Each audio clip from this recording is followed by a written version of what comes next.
All right. Hi, everybody. Let's see if I can switch this off.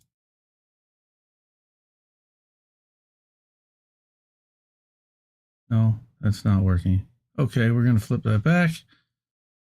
We'll go to this. All right, switch.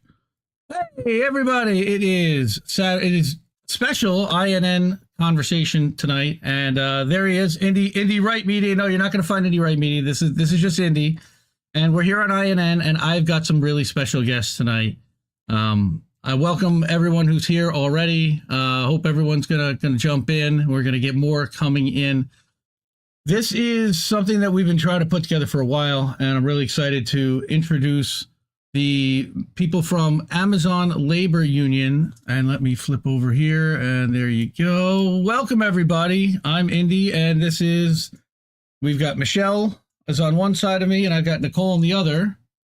And we've got Ron underneath me in the red shirt, and Chermo is underneath me with the galaxy behind him. So in the black shirt. So I'm gonna give each one of them. I'm here to hand them the mic because I think everyone really wants to hear from some of the warehouse workers. And I want to give each of you the chance to introduce yourselves, kind of talk a little bit about your background and what you do at ALU. And then I have a couple questions I want to ask. But again, I want to give you the mic to tell your story and tell us why you're here and all the things that have been happening at JFK 8, at ALU, in general, both with the executive board as well as in general at the warehouse.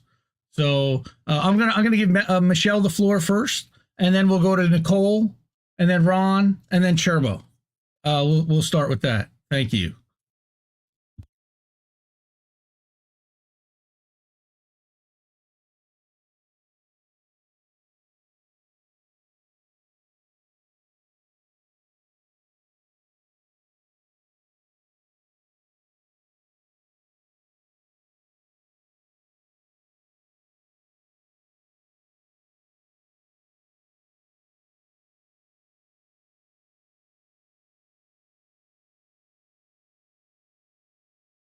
Where I turned eventually to be the only female founding officer of the union. So originally it was 4 of us. So it was myself, Connor Spence, Derek Palmer, and Christian Smalls. Right now, I am the vice president of the Amazon Labor Union, and I'll turn it over to Nicole. Hi, I'm Nicole Judah, and I am a former Amazon employee. I actually am on disability from an injury that I incurred from working at Amazon. So I've been kind of dealing with that frustration as well as the frustration of not having a functioning union where I can actually go for benefit services. I was a board member for about 8 months until I left because it's just a hopeless situation with the two infighting of the union. For me, I'm an activist. I'm a coordinator of the Creative Society in New York City. So I'm really passionate about getting things done. So it is really frustrating what's going on with the union. And I sincerely thank you so much for giving us a platform to talk about it, because it's really not, we're just facing just complete suppression and harassment trying to talk about just anything that's happening. So thank you so much. I would like to thank you for having me as well. My name is Ronald Boone, and a brief synopsis of who I am as far as my union involvement. I started out at the Steelworkers Union as a scab crossing the picket line. And then I eventually became a member of SAG, which is an actors union, before they merged and became SAG-AFTRA. So now I'm a member of SAG-AFTRA, and I was involved in the strike that we just participated in 2023 and won a contract. And now I'm involved with the Amazon Labor Union as a chairman and member of the disbanded executive board. I was with Amazon for over 5 years, and I've seen so many things, and I don't know if we have time in this broadcast to discuss that. But what I currently do in the building, I help the workers in multiple ways, counseling. I help them go to the operations manager. So I do a lot of things that a lot of people don't see me do. You know what I'm saying? My phone rings off the hook almost every day because I'm fielding calls on issues that the workers have in the building. And I even went as far as have meetings with Ray Roach and other people from the, Amazon JFK to figure out how to solve some of the challenges that they're having in the building. I even sent information to corporate office. So, I mean, as far as the union is concerned, it's just unfortunate, and it didn't have to be this way. You know what I'm saying? So I would just land my plane right there and let everybody continue discussing their situation. Thank you. Go ahead, Chermo.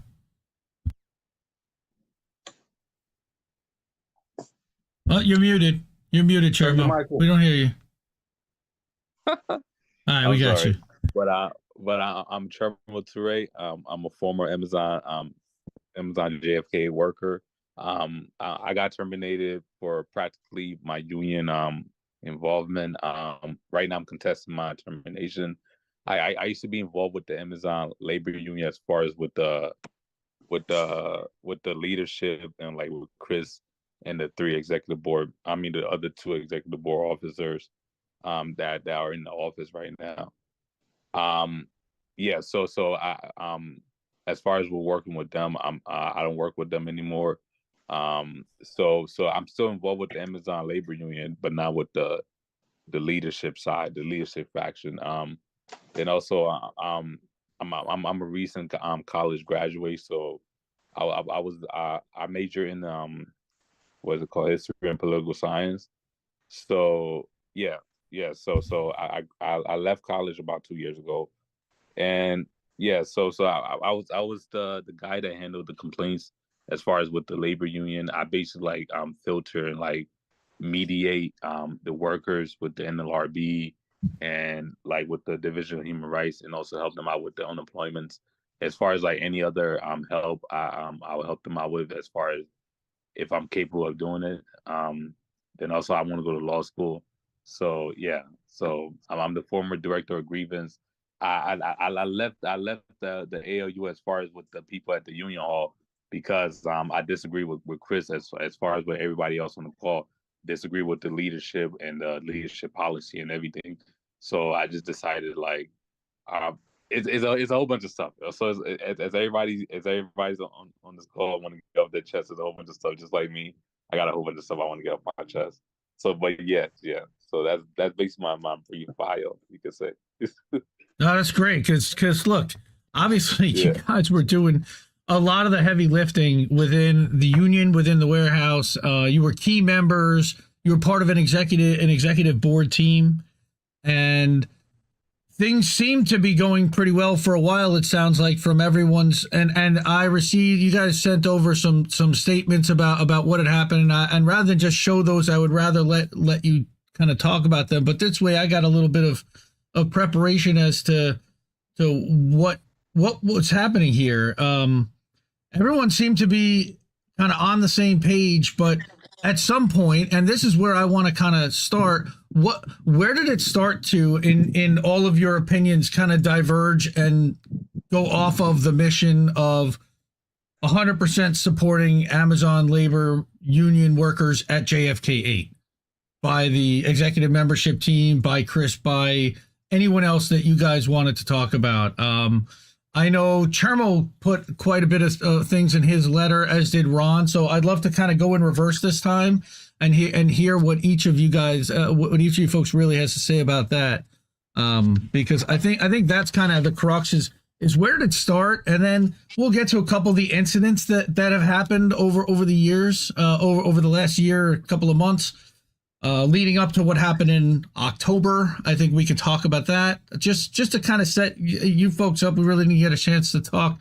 And then we can get even to what happened this past weekend and where we want to see it go from there. So I'm going to give you all the time you want. The floor is all yours tonight. And we can do this again, and schedule another time if we don't get to it all tonight. So, Chermo, again, the floor is yours. I thank you for joining us and for sharing all this with us. And we're again excited to hear what you all folks all have to say. So thank you.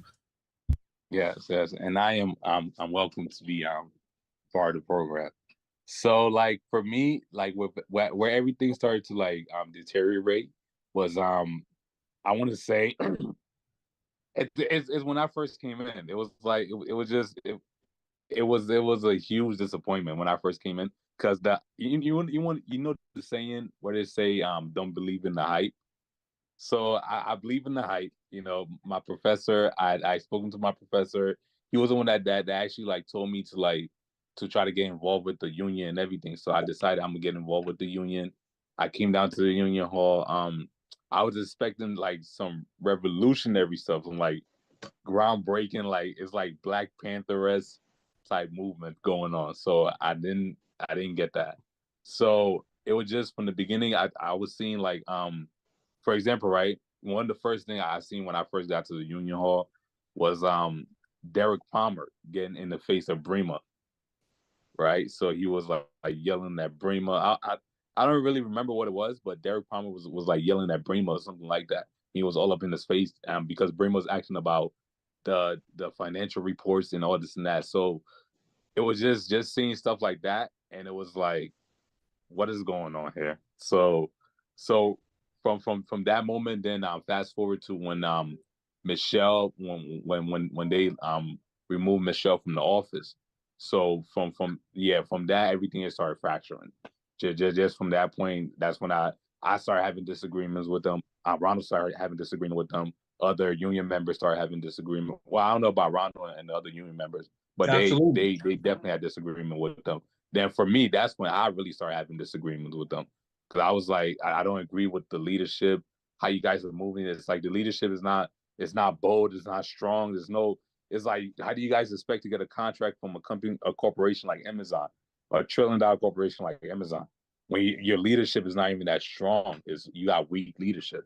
So it was just all of that, coupling all of that. For me, that's when I was like, I just can't, because it just is not feasible. It's like we're wasting our time. It's like, why is it that we have a union, but you guys refuse to be strong enough to get a contract from Amazon, and Amazon is a $1 trillion corporation. They're just waiting for us to fail. They got the resources to wait it out. They could fight a war of attrition. So come on, we got to get moving. So yeah, that's when I realized everything was falling apart.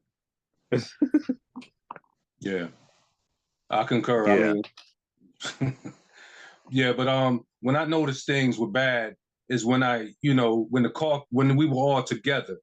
I noticed a lot of us, we had so many great minds that entered this organization, and we kept seeing a revolving door of people coming in and out because of the same problem.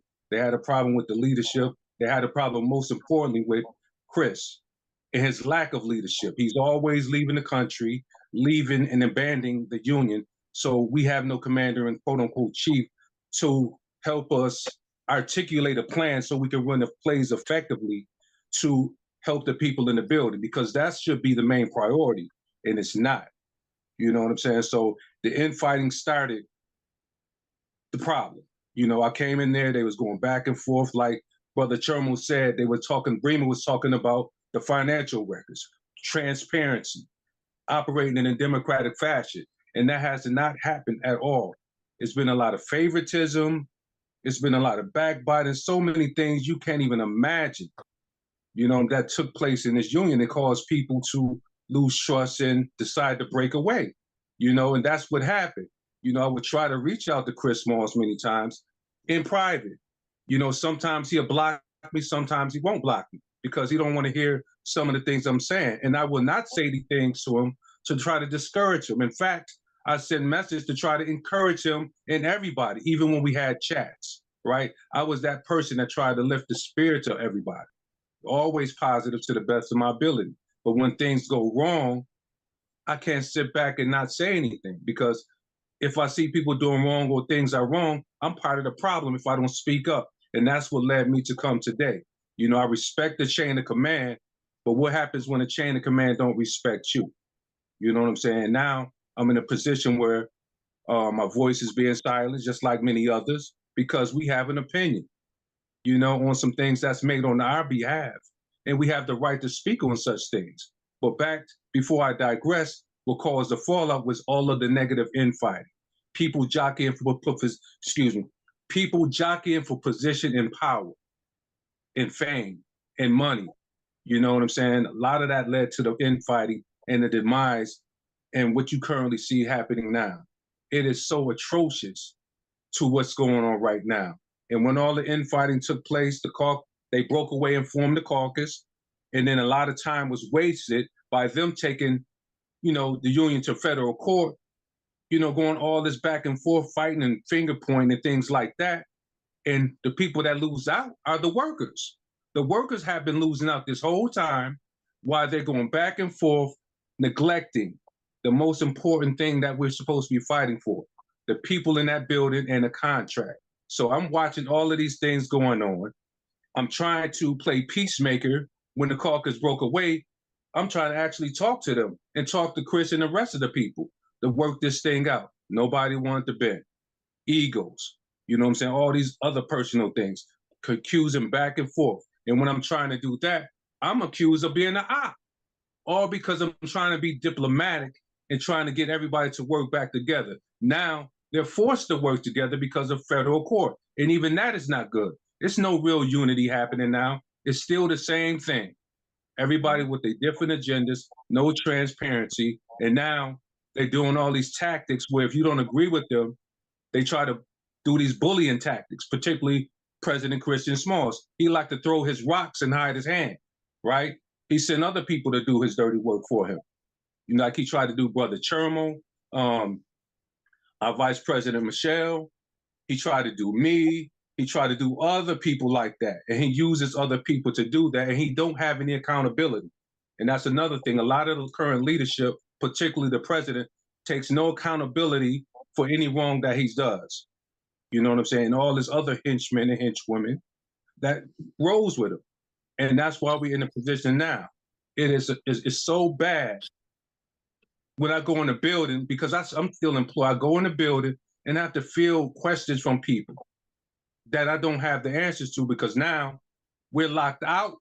Many of us are locked out of the meetings. We are not informed on updates or nothing like that because we have a disagreement.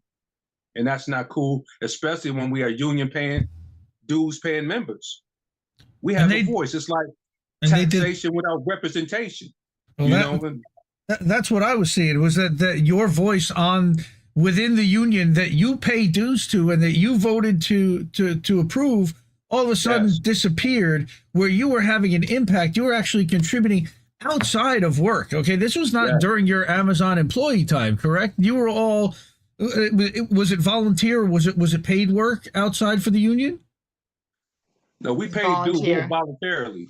Right. Voluntarily. Yes. So you wanted this so bad, right. So you wanted this so badly that you volunteered your time. You volunteered. You were on committees and on this executive committee. You were reaching out to as like kind of a captain and somebody within the organization and within the building to try to keep the other union members and all the other workers informed. And it's really frustrating when you can't get an answer out of corporate management. I'm sorry to cut you off, but it's fine. But yeah, I'd love to hear if Nicole has a similar story. I'd love to hear a little bit about the work that you did that led to. Were you like driving a truck, or were you in the warehouse, or were you picking? What led? And again, I don't want to get into any HIPAA stuff or anything you want to share, but because it was a result of what was happening at Amazon. And how did the union respond? Did they support you? Did they fight corporate for you to get workers' comp, et cetera? I'd love to hear more about that story, please. Thank you. Yeah, so when I first was at the union, it was that same incident with Brema, and it was like what's that show, like Jerry Springer, it was like people yelling, there was a bouncer there, it was like the most insane moment. It was so I knew getting in there was something really dysfunctional happening there, but I was really curious because as an activist, and I think this is the number one thing, that we have to start being more unified with each other. There are so many groups and people doing things, but we're not really like unified. And part of that is because you know, in my opinion, like looking back in hindsight, where is this funding coming from for this union? Who funded Chris Malls before they got certified? And myself, I voted no for the union because I have experience with the CSEA and working in the mental health field, and they didn't negotiate any raise for us, and we didn't get any increase. And now finally, like the mental health system in New York is falling apart. They're trying to give like direct care workers more money because everybody who is decent left. You know, that's why I left my other job. I was not getting any representation from that union. So I voted no to the union. And then I had a surgery, and I got introduced to, when I came back from my surgery, I was like, let me try this. I want to see. I saw somebody, one of the original organizers, and I approached him. And so that's when I ended up at that meeting where it was just a screaming match and a bouncer, and he got kicked out, and it was amazing. So, you know, what's interesting about my injury is that once the union became certified, what Amazon did to Union Bus was start hiring people seasonally. And so I was doing pick, and in the pick, we are relying on the stowers to stow things properly. So when something's stowed improperly, because that's one of the more common jobs, either pack or stow, it's more easy to train overall. And the people come in and it's not stowed into the pod correctly. So, you know, you get used to like, okay, maybe 2-3 weeks before the new trainees catch on. So, but now it was like every few months, new trainees, every few months, new trainees, because people are seasonal. So when you're seasonal, you either stay on and have to remain seasonal, which is like when I started Amazon, people were competing to try to get a promotion, which is like absurd. Nobody gets promotions in Amazon. You have to know somebody, you have to be somebody's friend. It's not based on merit whatsoever, a promotion at all. But the people, when I started, you know, engaging and informing, because that's really a problem in this country, and I could say for myself as well, is that I was not aware of what a union really should be and can be, and laws that are created like the Taft-Hartley Act that really have clipped the wings of unions just in general. So it's just being able to inform people is so important. So that's when I found out that people are competing to just get hired full time. So they're making less money, and there's much more dissatisfaction. So I ended up like tearing getting a tear in my hip. So I can't like do just normal activity anymore. Like I've always been a very active person, and I called the union. By the time I got my injury, I'd already left the union. Michelle, it was October. So Michelle was gone. So I couldn't reach out to her. They had locked her out, and like Chermo was there, but you know, it's like, how many people can you reach out to? And I did reach out to the lawyers. I called twice because Ron and I and Chermo and Michelle were really the only organizers in the building. The caucus were busy trying to get signatures so that they could, and they wouldn't disclose. That's what I have to say about the caucus as well. They did not disclose their plan. They were telling workers, we want new leadership, sign this petition. And they would give like a whole spiel of like why, but the reality was they wanted the petition signed so that they could do this federal injunction and go to court. So, you know, these lawyers, I mean, we've tried to get lawyers for ourselves to represent ourselves, and like lawyers, who is supporting these people like pro bono? Like I worked full time, and I know Ron was full time. I don't know, like I know some people were on flex, like Michelle was doing the union, so she was on flex time. But you know, I'm working like 40-50 hours a week doing union things. I was gauging temperature. I was sending reports to the assembly and the New York Assembly with the union because like the air conditioners would be broken, people working in 90-degree temperatures, and doing like this really high intensity work, insane amount of work, especially in pick. Pick is probably the worst department, and so we're doing all this stuff free. Like we're not, because we believe in the union. We believe in, you know, and I believe in a union. I think that, yeah, if I'm putting in hours, I should be compensated. But like the whole fact of them never collecting dues in general, like anytime I would say, oh, hey, I got somebody and he's really interested in being part of coming to the meetings. Oh no, there's too much fighting. We have to deal with the caucus. We can't bring anybody here. Everybody's fighting. We're not happy with Chris. Like even the board members that are there now, we're trying to get rid of Chris. And I never saw, I wanted to form my own opinion about it. And when I saw like, yeah, there's no way this is going to function, I agreed. And I felt like we could do it in a more direct form of democracy, like a direct, that we have technology now. We can have the mass membership decide if they want to have a new election for leadership. We can, a lot of these things can be put onto a platform that it could really be very transparent. And that was definitely not popular. So, I mean, I was definitely harassed and by the caucus, just in general. They never, ever, ever would like disclose what they were really doing. And so I kept pushing them and we all kept pushing them. And finally they're like, oh, they finally like threw their hand, you know, that they were going to do this injunction. And it wasn't just collecting signatures to get a new leadership in. It was to go to court with like very high priced lawyers. I don't know who's funding them, but you know, and that's really what opens up this whole realm of what really is a union in this country, and what like we were talking a little bit before the show about the other unions, Teamsters, and like and how it really is just another hierarchical type of business, you know, where it's not really people powered and enabling people. So Right. Michelle, I mean, again, you've had a lot from being on the inside from pretty much the time the union was formed, right? I mean, you were there from the very beginning. So you know, I know that Connor had taken a step back and you ended up becoming VP. You were not originally a VP and you got promoted there. Tell us a little bit about kind of your whole journey there and how we ended up having this conversation. I definitely want to hear about some stuff that happened in October. Again, I'm not sure how much you guys want to disclose about that. There are definitely some tweets I want to ask about that went out after the 17th, but please go ahead. Yeah, the mic is yours. Michelle, this is again, she got cut off before. I'm so sorry. Your mic wasn't on early on. This is Michelle Valentin Nieves. Michelle and I have been talking online for months and months and months. She's been wronged. I mean, and I've seen her be wronged. All right. And I'll come out and say that, you know, it's not about bias or opinion. That's a fact. She has been wronged.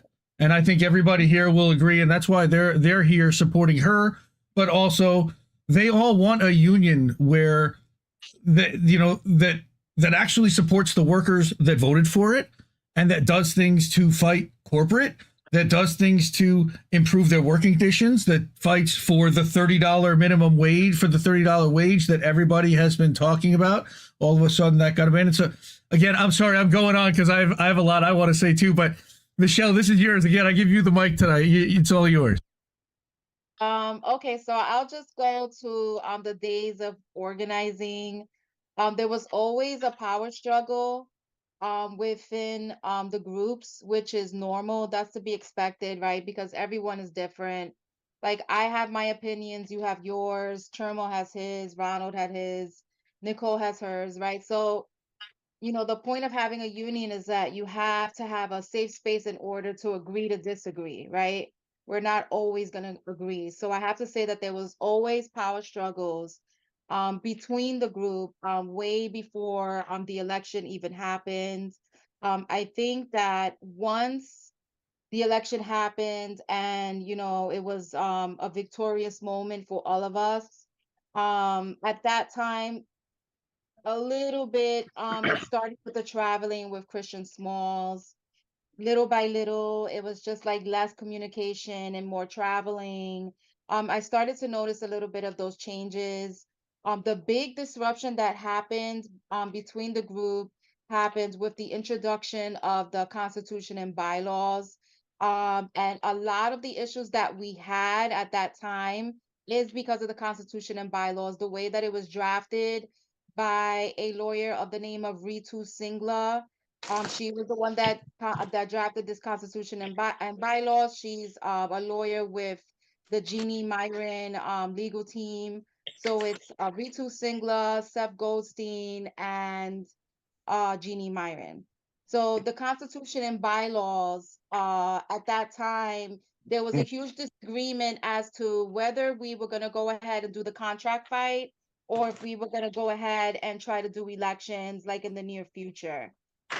Those of us, some of us wanted the contract fight, some of us wanted to go ahead and do elections in the near future. We decided that we were going to draft the Constitution so that we would go ahead and do the contract fight first. And then after we go ahead and obtain a CBA from Amazon or attempt to obtain a CBA from Amazon, we were going to go ahead and do the elections, and that everyone that was at whatever position they had were to be the interim until we went ahead and did our elections. Even though elections are not until every 3 years anyway, that's usually like across the board for most unions, right? Most unions, it's every 3 years. So this is where a lot of the problems arose. There was a huge group within our group, right, that decided to walk out. I believe this was on December 9th. At that time, I was the recording secretary. So when I was registered with the Department of Labor as an officer of the union, I was actually registered as the recording secretary at that time. So there was just a lot of things that we weren't being kept in the loop with, besides the issue with the Constitution and bylaws. At that time, I didn't think that it was a big deal because as a union, we could always amend the Constitution and bylaws, right? It's not written in stone. So, I mean, I understood why people were upset. Don't get me wrong, right? Because there were some people that were really looking forward to the elections, and for some reason, they were just like obsessed with elections, and it was just turned into like a really big deal with me being concerned, like as an Amazon worker and someone that had been there for several years already. And I had been targeted by management. I mean, I've seen people have heart attacks, strokes. I've seen women go into labor, premature labor in Amazon. I've seen a worker almost cut his entire finger off, and was bleeding all over AFE2 and singles pack. I mean, I've seen horrendous things happening inside of JFK8. So at that point, I wanted to go ahead and fight for the contract fight. Like I wanted to just like organize, get as many shop stewards as possible, recruit as possible, do the contract fight, and then we can do elections later on. That's what I was thinking. That doesn't mean that that's what everyone else was thinking. And I understand that people were feeling a different way. Um, but to me at that time, I just didn't understand what the obsession with elections was. I was, in a totally different place at that time when we introduced the Constitution and bylaws. Then it turned into a whole thing where they went ahead and decided to turn into a caucus.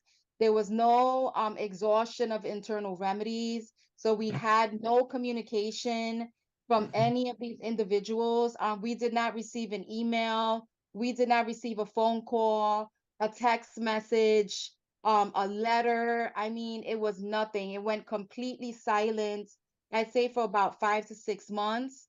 So we went ahead and did, what we were supposed to be doing, which was recruiting, organizing, having trainings. We started doing multiple shop steward trainings. I brought in labor experts from other unions to try to help us, that were more experienced, to go ahead and build the structure of the union. We also went ahead and implemented to try and expand the executive board. And this is where we, as our group, not including the caucus, because the caucus was not around during any of this time. We, as a small group, had an issue with the expansion of the executive board.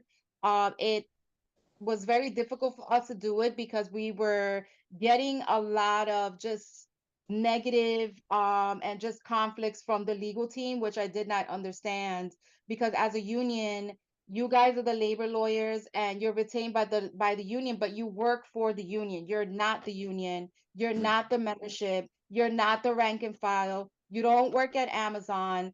And it was very frustrating for me when I have to do numerous Zoom calls or phone calls with these lawyers to try and amend this constitution so that we can go ahead and expand the executive board. And it was, always, well, we can't amend the constitution because it's going to do this, it's going to do that. It was always an issue. So we went ahead and decided to expand the executive board anyway, because our intentions were to amend the constitution to go ahead and include an expanded executive board.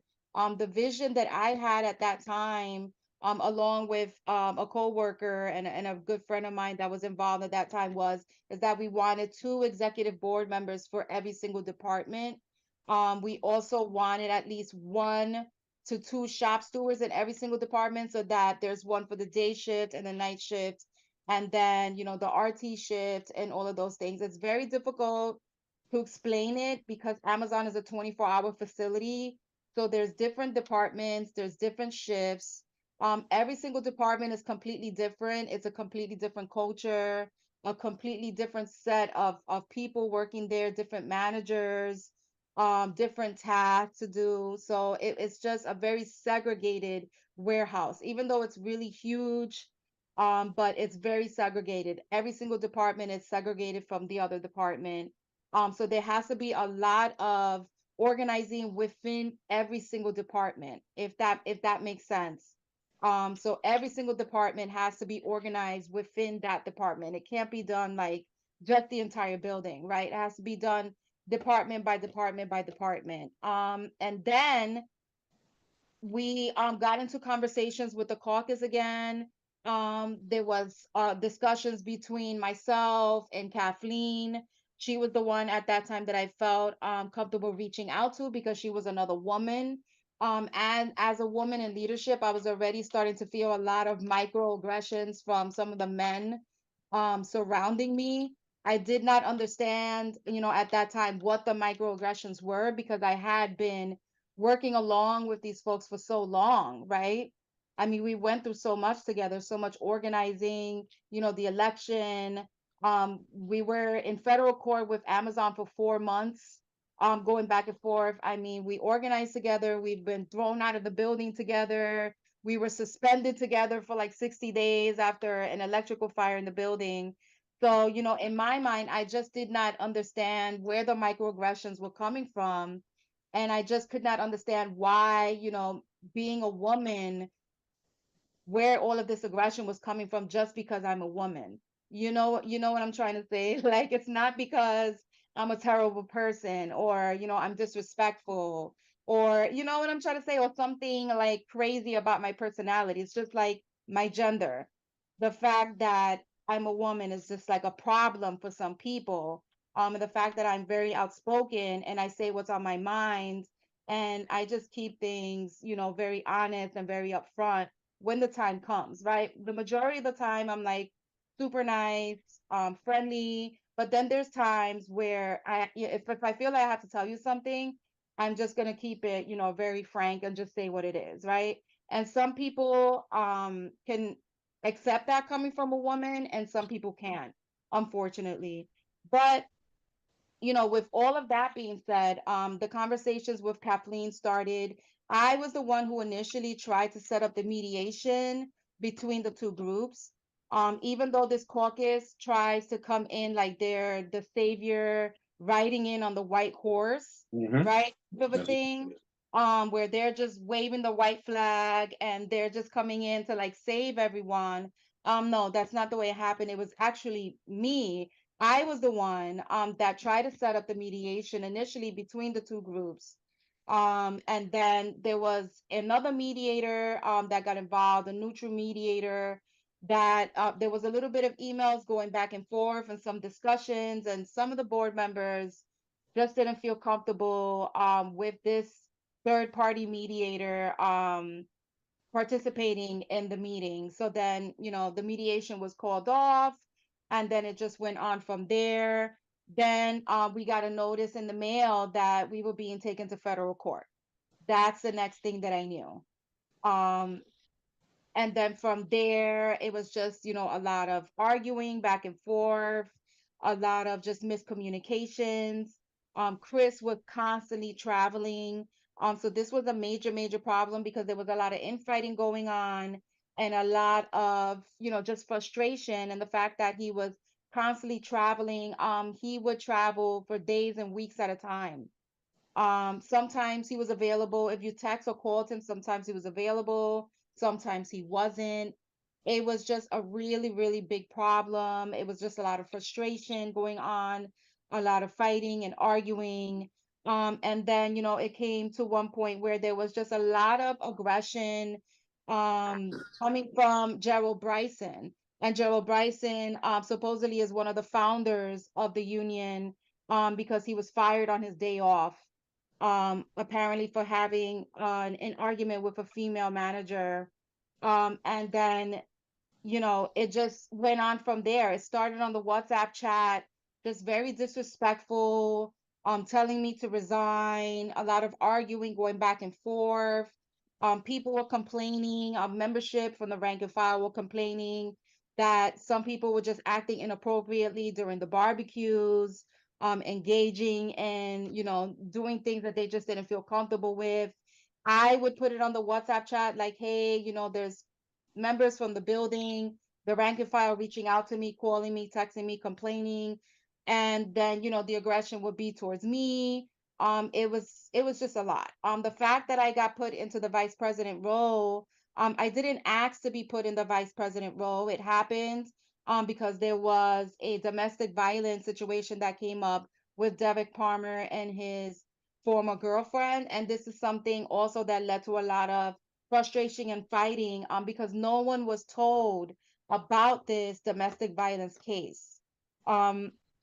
Now, we find out that apparently Christian Smalls knew about it the entire time, and also the co-founders, Gerald and Jordan, knew about it. But others in the union, the other officers, other people involved, I had no idea that he had an active domestic violence case. I've been a victim of domestic violence in the past. I take it very seriously. I have a no tolerance for violence against women at all. I just will not accept it. And the fact that I didn't know that this case was ongoing. Then the hit article came out. Then we all saw the body cam video, right? Which that for me was like kind of a game changer. It's one thing to see, a story, right? Because there was a lot of hit articles coming out at that time. But then it's another thing to actually watch the body cam video, and everything that was said on the body cam video, the nonchalant attitude. It was just, very disturbing for me to see that video. So, I was appointed, or actually I was voted in by the expanded executive board, so that it was put on minutes. We have records for it and all of that. So I was actually voted in by the expanded executive board. So I was actually the only officer that was ever voted in by an expanded board, right? Technically, because everyone else was appointed by Christian Smalls. And that's how I became, the vice president. It wasn't something that I asked for. It was just, I was a senior officer at that time. And then once I became vice president, it was just like a lot of microaggressions, attitudes, just a lot of rhetorical type of conversations and things like that started happening. Then, there was an issue, and again, in the WhatsApp chat, where Gerald just got really disrespectful, told me to resign, told me that he was gonna flame me, that he's not the one. There's a whole bunch of like street talk on the WhatsApp chat. I asked him not to come to the office on the WhatsApp chat. He decided to come to the office anyway. An argument broke out. I felt very threatened by Gerald Bryson.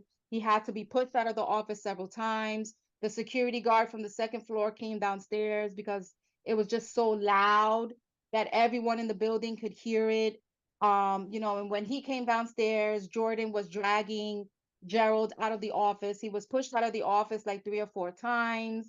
I, went ahead and decided to email the entire executive board. I went home. I had a conversation with my husband. He told me that it was going to be my word against theirs and to go file a police report. He said for my own personal protection and for my own records of the fact that this happened at the Union Hall, He said, just go to the police, I'll go with you. Let's go to the precinct and just file a police report just to make sure that it's on record that this actually happened. After that, it just turned into a whole another thing. They decided to put me on a leave, and then they went ahead and decided to hire a third party investigator that cost the union $10,000, a $10,000 investigation, for them to then say that it was just a lie, that apparently I just made the whole thing up, that there was no aggression ever from Gerald Bryson to me. Apparently it was all in my imagination. I just made the whole thing up. So this is what they started saying. Wow. And then from there, it was just much more malicious lies and slander.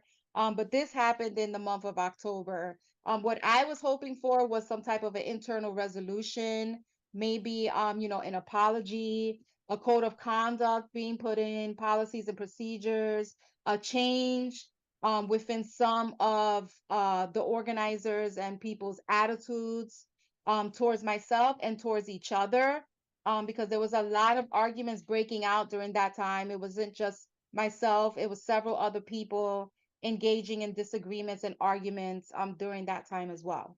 It sounded like there was also some arguments or questions over some finances and switching from something with Bill.com to Expensify. So something like that in there. Why is somebody still using an account that was super old? Again, that gets super into the weeds, and I'm not sure exactly how relevant or how important that is to the entire conversation. But I mean, that you sent it, I thought it should be mentioned and was important. Ronald, were you seeing a lot of this stuff too? Were you guys involved with seeing the finances? Were you involved with any of the decision making with regard to marketing, to media appearances, to outreach beyond the warehouse in order to to kind of get more people than just the warehouse workers on board with what you were doing and bring in the larger labor community? I think, Nicole, you asked a question about where the funding was coming from. Was it coming from the Teamsters or from one of these other big labor organizations? Was it coming from a donor or some kind of a benevolent, people on the right wing love to talk about Soros infiltrating left-wing organizations with charitable funding. Was that done through some kind of a Goldman Sachs charitable fund? I'm not really sure where the money came from. I know that Chris is being paid a salary of, I believe, $30,000 a year, which isn't much. That's not the case. No, see that. No, but the answer to your question is, as far as the preview to some of the finances, I actually, as a board member at the time, we were allowed to see some of the finances, not all of them. And the rest of the things that you spoke of, I wasn't there to be able to go out to do that. Michelle was the best one to answer that question, as far as I'm concerned. Well, and can I just add, like, as per the Constitution, which we were all trying to learn and understand the clauses and work with the lawyers, they would make presentations to us about, okay, this is what you can do in the building. But the reality was we were never really protected by those lawyers. Those lawyers were there for whatever reason, but knowing how hard it is to even retain a lawyer, and that they're getting paid like $30,000 to be on retainer, and there's no membership dues being collected, and the only way you can become a member or become a board member is by paying dues, and that members were not encouraged to come to the meetings. Anytime that was brought up, they were like, no, there's too much going on, there's too much infighting, it's embarrassing, we can't have people come here.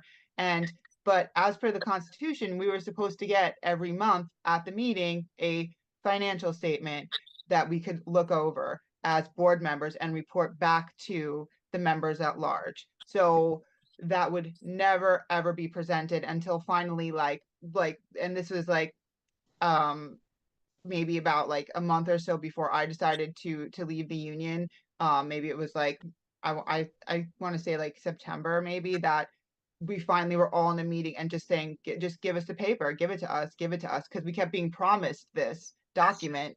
And then finally they gave it to us, and then we could see. And then also researching like where we could actually see, since it is a nonprofit, they have to disclose their funding. So we found like the website that we could actually see like what people were being paid and things like that. But there was always like accusations of like Connor Spence stole X amount of money and that's why he left, and that now this money is missing, and but then it's just so convoluted. And as per the Constitution, we're supposed to receive that information because there does need to be transparency within, especially if you're going to start collecting dues, because Amazon, if there were it's a cash cow. How many, you have like mandatory dues once the union is like certified or gets a contract. I mean, that's a big deal. That's like how many millions of dollars would be handled by this organization. So it's something that we really cared about, because we really thought, oh, we're independent, we're activists, and we really care. And it was like to work at Amazon is like mind-numbingly boring. So to actually be involved with something that is engaging and using the skills that we've all built over time was great. It was like a great opportunity. Like I felt that it could really be something, but just to be in there, like it was just total chaos, Yeah, and they don't follow the Constitution at all. They do not follow anything in the Constitution at all. That's why we're having this election right now. They leapfrog over the Constitution by taking the union to federal court. And if they followed the Constitution, a lot of them will be even eligible to even run for any election, let alone have one. You're not even supposed to do this. But like I said, they breaking every laws in the Constitution. They're not following anything. That's what I want to ask. Michelle can answer the true amount of the salary. It's not 30,000. So we got we had got a donation from a Mediar. I believe that's the name that it was, a Mediar. It was either Jobs for I think it was Jobs for Justice and a Mediar. It was like a combination of the both of them. So it was like an external payroll donation that we got for external people. But because it was because it was an external payroll, we couldn't put anyone that was actively working with Amazon, right? Because that would be considered to be like double dipping. So only like someone that was terminated or a previous employee of Amazon, which was Christian Smalls, who's been fired for over 3 years already. So he was actually put on that external payroll for at $90,000 a year. So it wasn't $30,000. It was at $90,000 a year. There was a huge disagreement between myself and the Secretary Treasurer. The issues that I had with Gerald, I also had with several other people. It wasn't just with Gerald, but I had a lot of issues with the Secretary Treasurer because she was not following the Constitution and bylaws. The Constitution says that she has to produce a financial report every 30 days. So this is for the Secretary Treasurer to do every single 30 days so that we can go ahead and review what the resources are being spent on, right? If it's being spent on, paper, ink, supplies for the office, transportation, literature, t-shirts, right? We spent a lot of resources on t-shirts for the membership at large, because again, it's thousands of people. So we have to get like 500, sometimes a thousand t-shirts printed at a time. Things like that. So there was a lot of conflict between me and her all of the time because she just was not following the Constitution and bylaws. I tried to speak to her numerous times and she just would not allow me to speak to her. The fact that I was involved in the union so much longer than everyone else, but they just refused to see the fact that I had seniority over them. They refused to see the fact that I knew a little bit more than them, even though it's a learning process. right? I had to learn a lot of things like about the Constitution and bylaws, about the Department of Labor, about the National Labor Relations Board, right? Article 7, what does Article 7 mean? How does it apply to us? There's a lot of things that I had to learn. And it's a learning process for all of us, right? But it's very difficult when you try to speak to someone and try to educate them, and then they immediately shut you down, and they don't respect you, and they don't respect the fact that you're taking the time out of out of your day to help them to do their job and their responsibility and their role, and fulfilling their obligation as an officer to the union.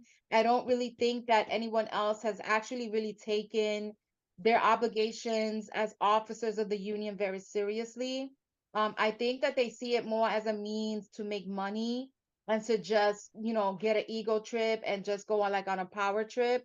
They don't see the role as a role of service, right? When you're the officer of the union, your main job is to serve the membership. It is a role of service, right? And you have to be very, very humble.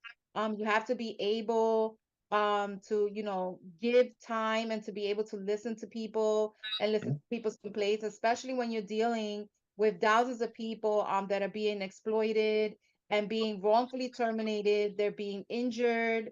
There's a lot of disabled workers that are not being accommodated. There's a lot of sexual harassment happening in the building, a lot of discrimination. It's just, really a really bad, unhealthy, toxic work environment inside of Amazon. So the fact that they were not taking these obligations as officers seriously was something that was very frustrating for me. Because of the fact that we built this union from the ground up. The organizers that were involved, like we had no money. When all of this started, we had no resources. We were using a beat up printer in someone's apartment. I mean, we had nothing. We had no vehicle. We had nothing. And we literally made it happen with just like a shoestring budget. And the fact that a lot of other people were now coming in, they just did not respect that. They did not respect that struggle, of that we came from nothing. And now that you come in and there's a whole union hall set up for you, there's furniture, there's a brand new printer, right? There's endless amounts of ink. Like we didn't have that when we first started. And the fact that they did not appreciate this and they did not respect their roles as officers was very frustrating for me. Sure, I could understand that totally. Yeah, Kerma, you, I'm sure you got a lot to say. Yeah, please, floor's yours. Yeah, as far as with the financial situation in the union, right? I wasn't as privy to what was going on as far as financially, but I seen some stuff where you could like, you could really just put it together and just be like, oh, you just put two and two together and just be like, that don't look right. That look like, that's not union stuff. That don't look like it's meant to promote the organization. So but as far as like who are the donors for the union, um is basically US political, it's the US political system. So it's pay to play. So Chris is there's a reason why we don't got a contract yet. So is behind the scenes. I don't know what's happening behind the scenes, but just from my knowledge of the US political system, is pay to play. So Chris is most likely Christian's most likely doing something behind the scenes to bring in these donors, to bring in these people. There's some shady deal going on behind the scenes. There's no doubt about that, because we've been around for how many years now? When did Christian do his walkout? It was what, March of 2022, I mean 2020, and it's already 2024. There's yet a contract, there's yet anything like that. Right now he's talking about stepping down, so you already know it's just been a disaster. Then with how they're receiving money, how they're maintaining themselves, it only goes to show like what is the union purpose there. As Michelle said in one, like the mass membership meeting, right? She had like a poster that said like Chris is a union buster, and it goes to show, because there's no progression. Like even right now, right? There's articles that came out where where Amazon is talking about they're going to take the NLRB or somebody to court where they're going to deem the NLRB to be unconstitutional. That's going to be the whole argument in court. So they're making the arguments that there's a union, and Amazon, who has a union already, is arguing that the NLRB is unconstitutional, and the union has yet to like rebuttal any of this. Was that Elon Musk? Huh? No, Was that Elon Musk? Sorry, I believe it was No, Trader. no. It was Trader Joe's. Oh, Yeah, Trader Joe's, no. okay. Amazon joined the coalition with Trader Joe's, Starbucks, to say the NLRB is unconstitutional. So basically, getting rid of the NLRB through the Supreme Court, through the U.S. Court system.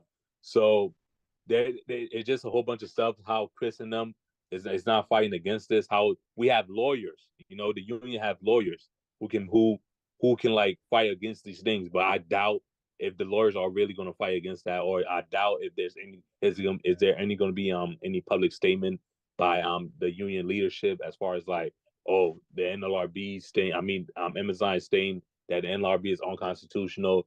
Just goes to show how much they really care about their workers, because the NLRB is designed to protect workers.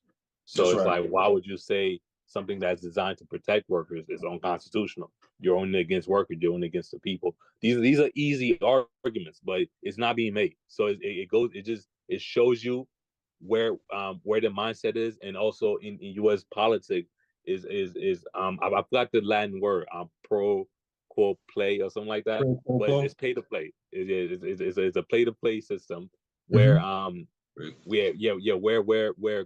where you basically follow certain policy, just like any other politician. You follow certain policy, and you get your contribution, your donations, your campaign donations, your organizing donations, or whatever donations you're looking for. You're gonna get it, but you got to also implement certain policies. And with our union, you can see lack of confidence in the building with the leadership. That goes to show you who are the donors and what are their agendas. You know, lack of confidence of leadership in the building, lack of organizing, lack of just almost anything to say this is a union. Just lack of any of that, lack of any characteristic of a union. There's no, it's like it's just I don't know how to put it. I can't find the words to put it, but it just, the whole apparatus is not even correct. Like everything is not even correct. Then now they're talking about having elections, right? To replace the leadership with a leadership that's in cahoots with the current leadership. It's like, bro. So now we're in a revolving door now. So now we're in a concept where it's a revolving door, where the current leadership is in cahoots with the leadership that's supposed to be coming in right now. So they're in cahoots with each other, and they're over there because these people. If you go to the building and you as a worker, would you negotiate with Christian Smalls? They'll be like, no. They'll be like, oh hell no, I'm not going to negotiate with them. Nobody will. They don't even trust them.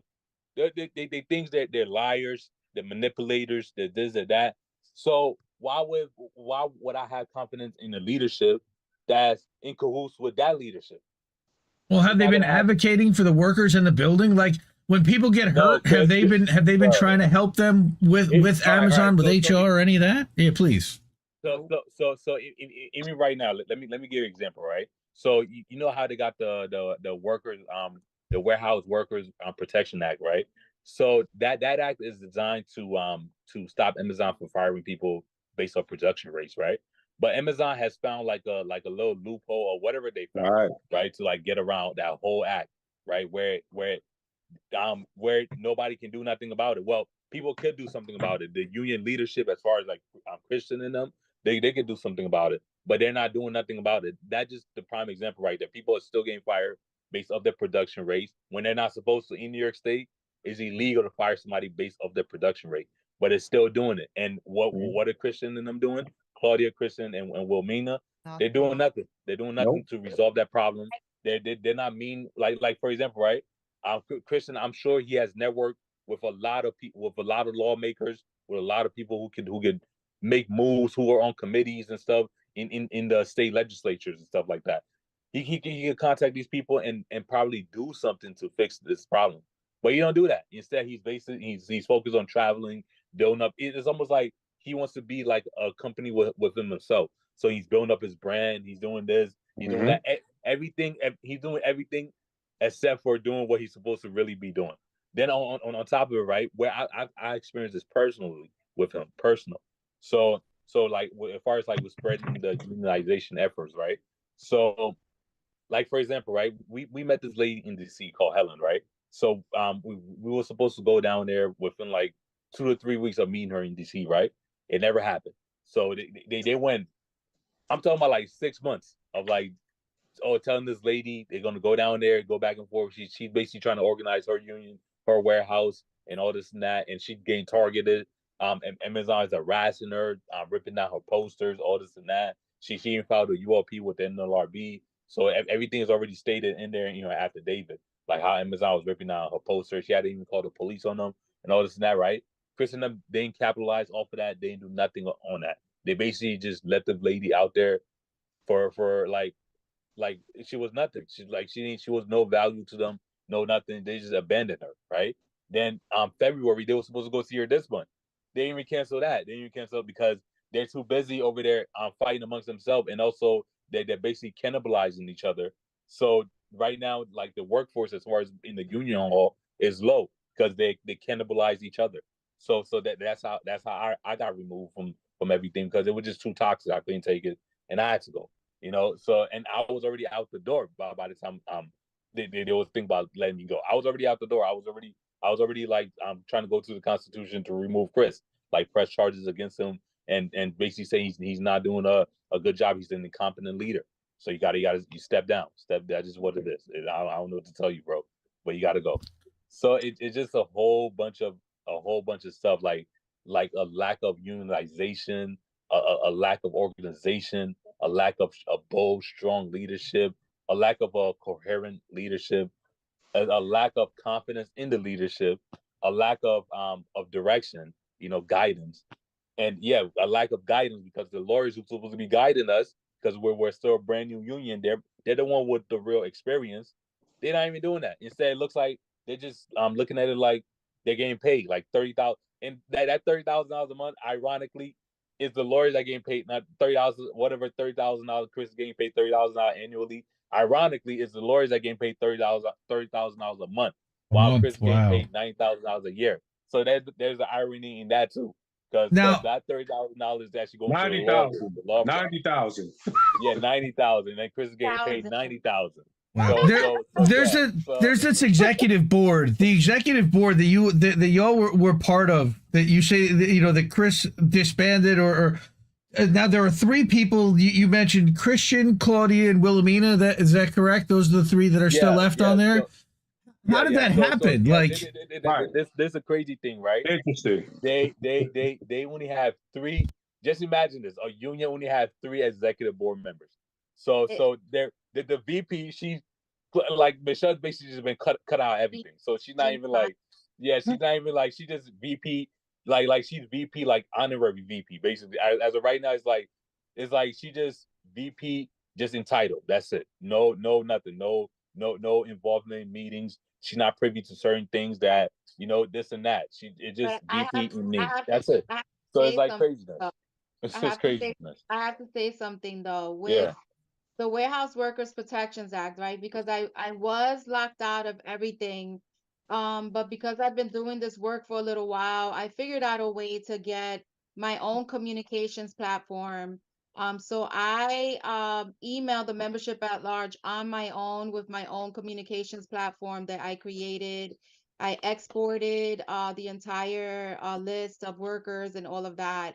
So I have been sending emails to the membership at large about the Warehouse Workers Protections Act, which we are primarily responsible for getting that act pushed pretty much. Tiffany Caban was the one who introduced it to us, and then we went ahead and pushed it with Tiffany Caban and Jessica Ramos, and then they went ahead and pushed it to Governor Hochul, even though it took her a really long time to sign off on it. But actually, the District Attorney of Southern New York is actively investigating Amazon because And I want to say Amazon, specifically Amazon JFK 8 at 546 Gulf Avenue, because they're not following the Warehouse Workers Protections Act. So this has not been communicated with the membership at large from the ALU leadership, which is those 3 officers, or the Amazon Labor Union Reform Caucus, because they're so obsessed with elections that's the only thing that they think about. They're not really thinking about what's actually happening to the membership at large, which is very disturbing. So I've been the one primarily sending out the emails to the membership at large, telling them about the Warehouse Workers Protections Act, also the investigation that is going on right now with the District Attorney of Southern New York that is actively investigating Amazon. So with that being said, the state of New York is actually taking their steps, right? They're taking little baby steps in trying to hold Amazon accountable for all of the injustices and the atrocities that are happening inside of that warehouse at JFK 8. The problem is that the union itself, right?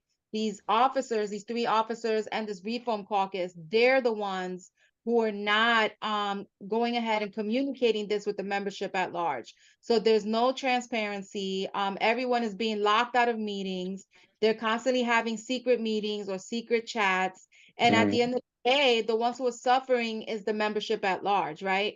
And so what we're trying to do is we're really trying to return the union back to the membership at large where it belongs. It doesn't belong to these 3 officers. This is not their property. They do not own it.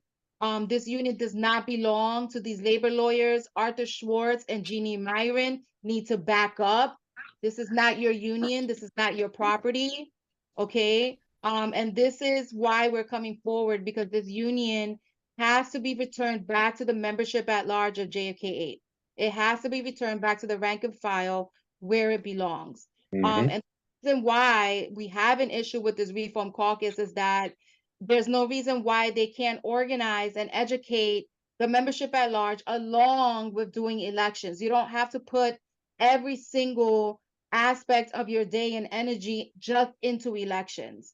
Okay, you can also educate and recruit people into the union so that we have a strong union, and so that we're organized inside of the building, and we have all of these things and policies, procedures, and the structure of the union that falls in place. So whatever other leadership comes in, right, has an actual functioning union, right? You don't want to bring in a new leadership to a house that has no furniture and broken windows, right? You want to be able to retain the structure of the union, right? Which is the foundation of it. You don't want to take all of that apart. I mean, what's the point of doing that? That's just going to harm the membership at large. Right. The tools, the communication structure, the marketing that goes into it, the branding. I mean, look, they did a new website and it looked like the website or the URL was down or disconnected for the better part of 2 weeks.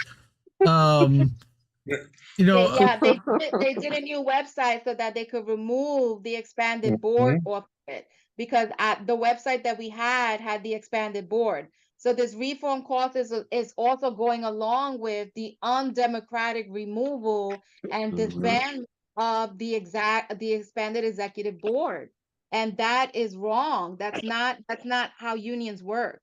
That's not how they function. There's no reason why we couldn't just bring them all on board and then we'll just bring them on into the expanded executive board, right? And then have the elections afterwards. Why are you supporting the illegal removal of the vice president? Why are you supporting, okay, and colluding with Christian Smalls with a disbandment of the executive board, knowing that these are all workers of JFK 8 and that represent the rank and file of the membership? And for those who don't know, the executive board is supposed to be the governing body of the union, right? And the way it's set up now is you literally have, quote unquote, the police policing the police. The main people that need oversight are the one in charge of making major decisions in the union, and for over 8,300 people at Amazon JFK 8. And that's unacceptable. So now you have the executive board consisting of the president, the treasurer, and a recording secretary. Those are the main people that need oversight. You know what I'm saying? So that's just for clarity for people that may not understand the importance of the executive board or board in general. That's all I got to say on that. Yeah. Unacceptable. It really is. It's like the lack of transparency is really unacceptable. Mhm, It's like the secret meetings, the traveling without giving nobody a report on what you did on that speaking event, how much you got paid. It's like a whole bunch of stuff. It's just unacceptable. And it's like, for example, right? When they made this agreement with the caucus, what Chris was saying for like the past, I want to say the past 2 weeks before he made the agreement with the caucus, he was telling everybody that he's not going to make no agreement with the caucus, Right. all this and that. He got up in there and he made an agreement with the caucus. You should have seen what he was saying. He was saying like, oh, as soon as Connor or Bream will see him, they're gonna run. It's not like I'm looking at him like, okay, we're gonna see. So he finally got into court. He didn't do none of that running. He went over there. He made an agreement with them. So it's just and on top of it, with the financial transparency, right?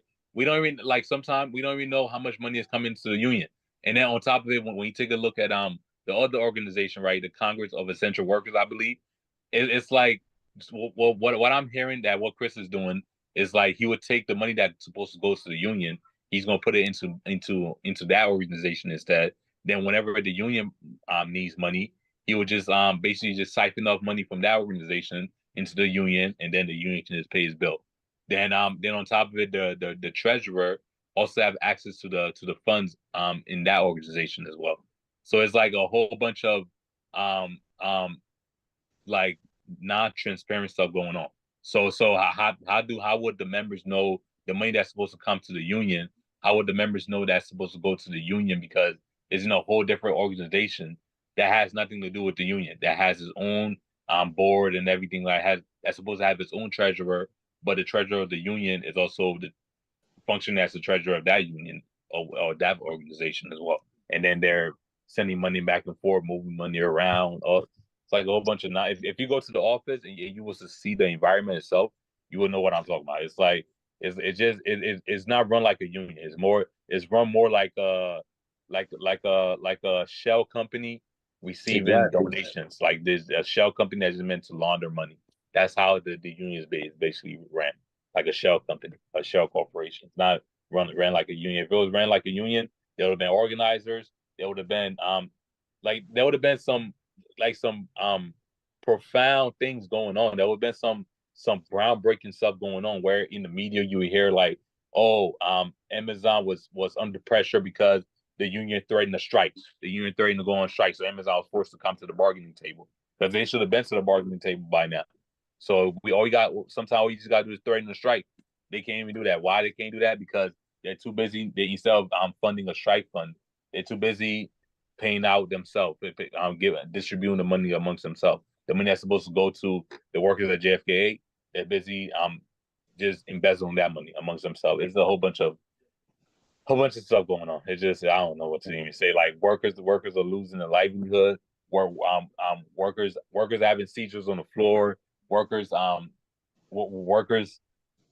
getting evicted out of places. There's a whole bunch of stuff going on, and what are they doing? They're doing nothing about it. Nothing. Karma is good though. Karma is good. Don't worry.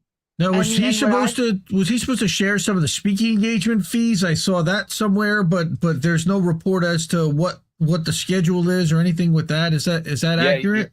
He don't tell us. It goes back to the transparency. He don't tell us when he's about to go do this, but he's not supposed to share the engagement fees with us. He's supposed to bring that to the union and report it back to the union members and to the warehouse. Like, it's just supposed to be like a financial statement. You know how your bank gives you a financial statement every month? I don't mean to interrupt, Carol, but from what I understood was that was always like, oh, that's his personal money. But the point of him going on these excursions was to gain fundraise. So he was supposed to go out, he would get paid for a speaking engagement, maybe like $10,000, right? There's some fee that he posted that you can Right. see. And then he was supposed to get donations from other unions so we could build a strike fund, so we could get advocate for better transportation and just in general just be able to expand the membership and expand people getting trained as shop stewards, people understanding what a union is, what it means. And that was always like a part of it too. Oh no, that has nothing to do with it. And that's not the union's money. That's our money. That's his personal money. But there was never any funds raised by him. It was just him going and then money getting put, like we would be told in some meetings, oh, we got a $200,000 donation. Mhm. And then all of a sudden there's no more $200,000 donation. But Yeah, then it just disappeared. there was like somebody that he had that was like a girl that was with him that was never did anything in the union, didn't even take a video, a photo, zero. And she was going to get paid like $70,000 a year. So I don't know what that was all about. So all these things like, and when I would question or anybody would question, you'd be like, oh, you like literally like, oh, at one point, like one of the things that really kept me away because people asked me to come back was that like, there, like one of the members was like, the same person that got into the, what's his name, Gerald? He was threatening to come to my house and like beat me up because I was talking too much about something that he didn't feel I should keep my mouth shut about. And for me, like I've been an advocate since Occupy Wall Street. Like I'm all about it. Like I'm all about change. So it's like to me, I was like, please come to my house. I would like to speak to you. I would like to speak to you. Please do. So it's like I'm not afraid of advocating and calling out people. And I mean that definitely doesn't make me very popular, but it's and like even with say with Michelle and I, Ron and I, Chermo, we were all doing like lunch gates where we were trying to engage members. And even Michelle, even speaking of like the rate, we don't even have our wine garden rights respected by the management. So we have all this opposition, like we are not allowed to do things that by law we are allowed to do. So Michelle and I, even with the whole rate system and the Worker Protection Act, they were trying to fire a guy that was fully blind. And me and Michelle went in to advocate for him because they decided to Wow. change, Man, yeah. well, And they were ready because they are very sneaky with like how they don't respond, or they'll say, oh, they'll delete like correspondence. So we're really dealing with like a very like maniacal like neuro-linguistic programming, like really programmed hierarchical structure that I would even question like them like so you're getting rid of my human rights because for Amazon's bottom line. I'm like, do you see there's like a problem there with that? Like just because you're sitting on the other side of a desk than me doesn't mean that Amazon does not write the laws. They have to conform to state regulations. And that's a huge problem with Amazon just in general, that they do not adhere to tax laws, environmental laws, worker protection laws. They reward management managers who advocate for employees, literally they're fired. Like they'll be fired like 3 weeks later. Like even like the general manager of Amazon, once the union was certified, they got rid of him and put in somebody else that could continue to union bust and make sure that come up with these strategies of like making everybody seasonal so that people are just really so scared or just so wanting to get like a full-time position so they can get their benefits and they can get their right pay raises, that their incremental step up until you're capped out at like $20, $21 an hour, you cap out or something, like you get nothing after a few years, any raises. So all these things, like, and I'm like, these are our rights. These are our wine garden rights. So here we are, like I was working there full time, and on top of that, doing like 20 hours a week of union work and informing people and advocating. And at that little bit of pressure, even just a little bit of pressure, like myself and a few other members, like pretty much everybody here, we wrote a letter about the New York State time off law, and that Amazon since 2020 was completely ignoring the fact that they were supposed to give us personal leave. And all it took was literally, like we were supposed to get paid time off that they were neglecting to give us. Like it was an additional like 20 hours a year, which is significant. So, and either way, they need to adhere to the law. And they were just counting on like, no Christian Smalls, no caucus, nobody ever brought it up. Like Nope. just us putting a little bit of pressure, writing one letter, and 2 weeks later, all of a sudden, oh, we're giving everybody more vacation time. And they, of course, were spinning it like, oh, look, we're so nice. But I'm like, no, you're just adhering to the law. And in fact, they're trying to get out of it by now deducting the time from a vacation time. So they're kind of like just trying to flim flam it.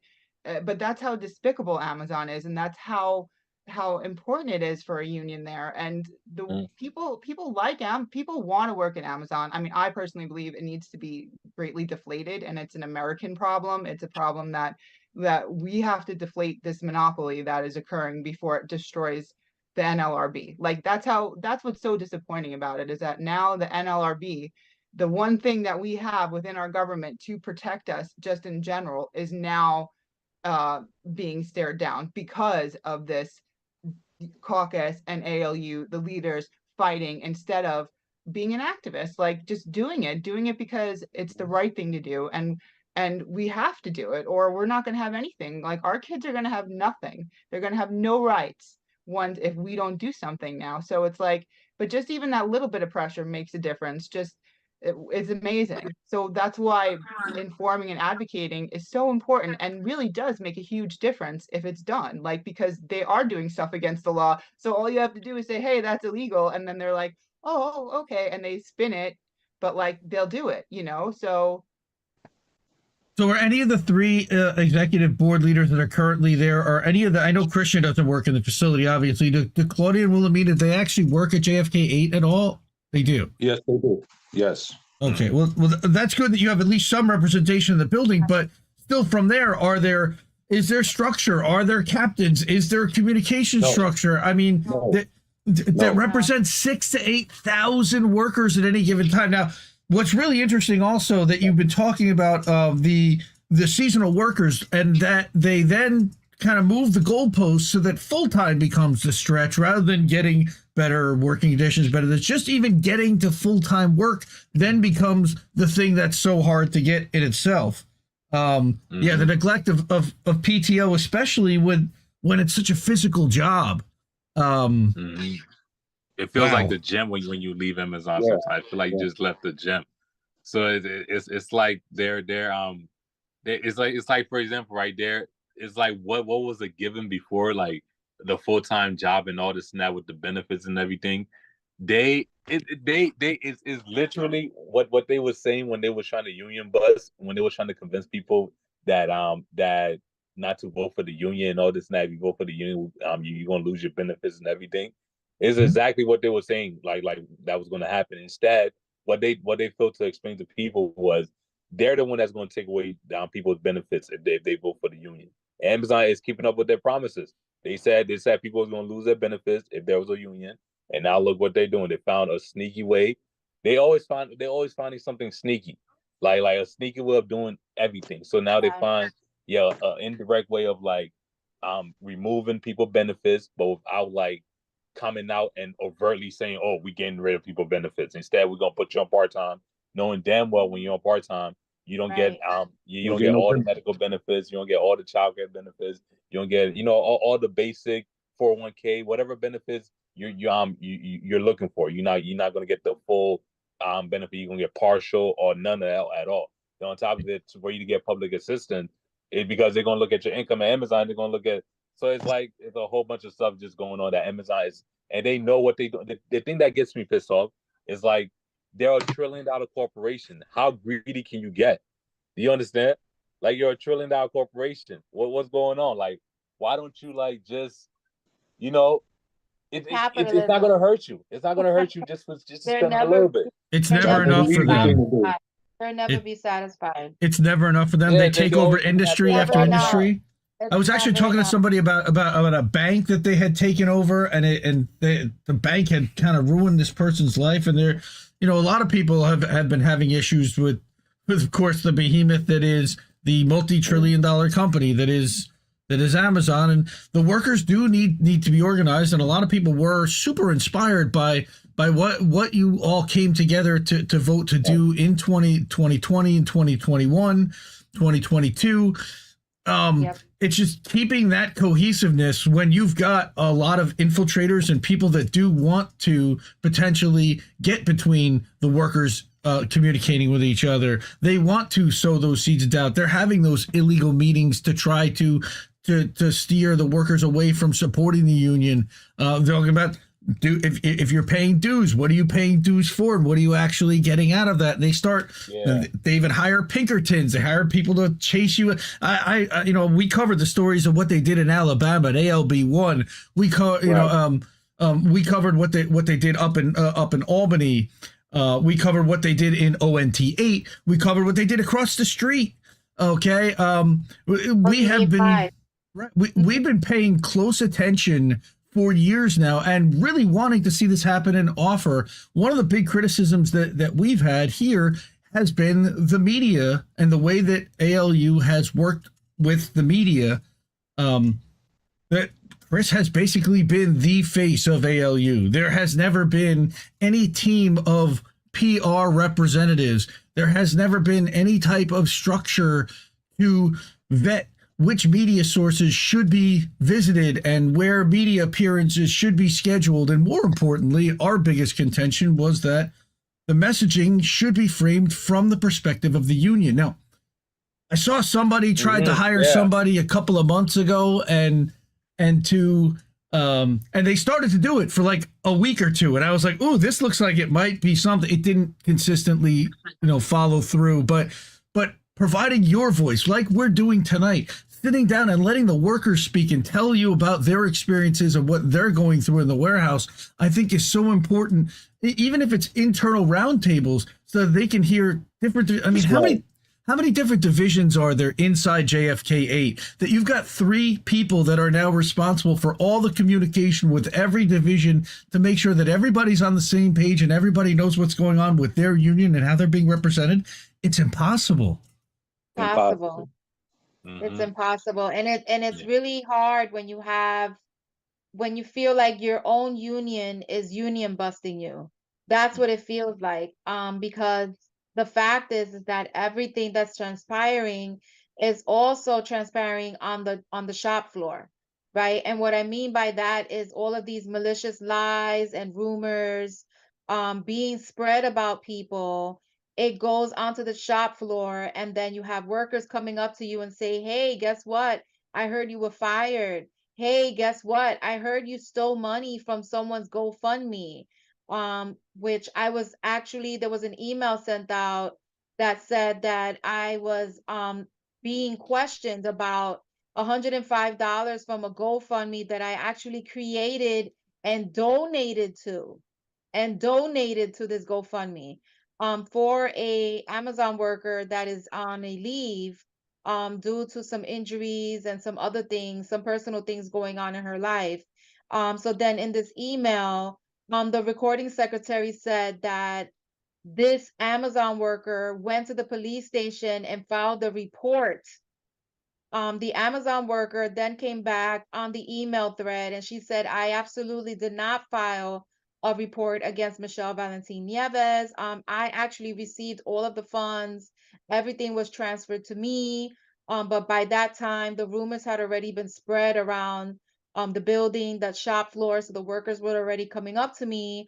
So there's already like a distrust being built when it comes to, people like myself or Chermo or Ronald or Nicole, right? Because you have all of these malicious rumors and lies being spread about you. It's just, it's absolutely outrageous. So for that, I actually filed a ULP. So I filed an unfair labor practice against the recording secretary for this email that she sent out, including and dragging this ALU member into this whole big mess and just, spreading all of these malicious lies and slander. I actually have an interview tomorrow with the NLRB about this unfair labor practice. So I have to now forward all of these emails and things like that as evidence. And it's really, really frustrating when you have your own union union busting, right? Because that is a way of union busting. If you're going around spreading malicious lies and rumors especially about people that have been involved with the union for a really, really long time. And, you know, I have other workers coming up to me in the building, people that I've brought into HR, people that I have helped from being terminated, saying, oh my God, you know, Michelle, I'm hearing some really nasty, nasty rumors about you. I have to tell you what I heard about you. And it's really, really upsetting when you go to work and you have numerous people coming up to you with a new lie and a new rumor every single day when you go to work, you know? And the big rumor that I saw was something about hiring a hitman. Yes. Oh. Yes. Apparently, I am a mob boss. I'm the Staten Island mob boss now. On top of everything else that I'm getting into. So now apparently I can just send people to people's houses with a gun and have them killed. This is the rumor that I'm hearing now, that I'm setting hits up on people. I actually have text messages of the recording secretary texting someone that I actually set up a hit. She used the word hit, HIT, on Gerald Bryson. That apparently I sent either my husband or my brother and some men to Gerald Bryson's house with a gun to harm him or to kill him. So yeah. So I'm Yeah. stealing money from GoFundMe's. I'm setting people up to be killed. I'm a mob boss. I'm a whole bunch of things. As According to them. as they're saying all these things, right? For example, right? I like how Michelle said, like they lied on her about stealing money. And the crazy thing is, we have like the proof to show it like this. So that's why I can't get over it. Like we have the proof to, like, you got called out right in front of your face. Like the lady, oh man, it's horrible. But on top of them saying all these things, right? Michelle's a mob boss, as they played like the victim card. They had the whole victim complex and everything like that. As Chris go out and say, oh, he's a black guy, a black leader, all this and that. It's a black led organization. They're calling the police on black people and minorities. So like they call the police on me, Right. they call the police on Michelle. They It's call the like police on Chermo and they call the police on me. yeah, it's like the Right, hypocrisy. because Crazy. Puerto Ricans don't get discriminated by the NYPD, right?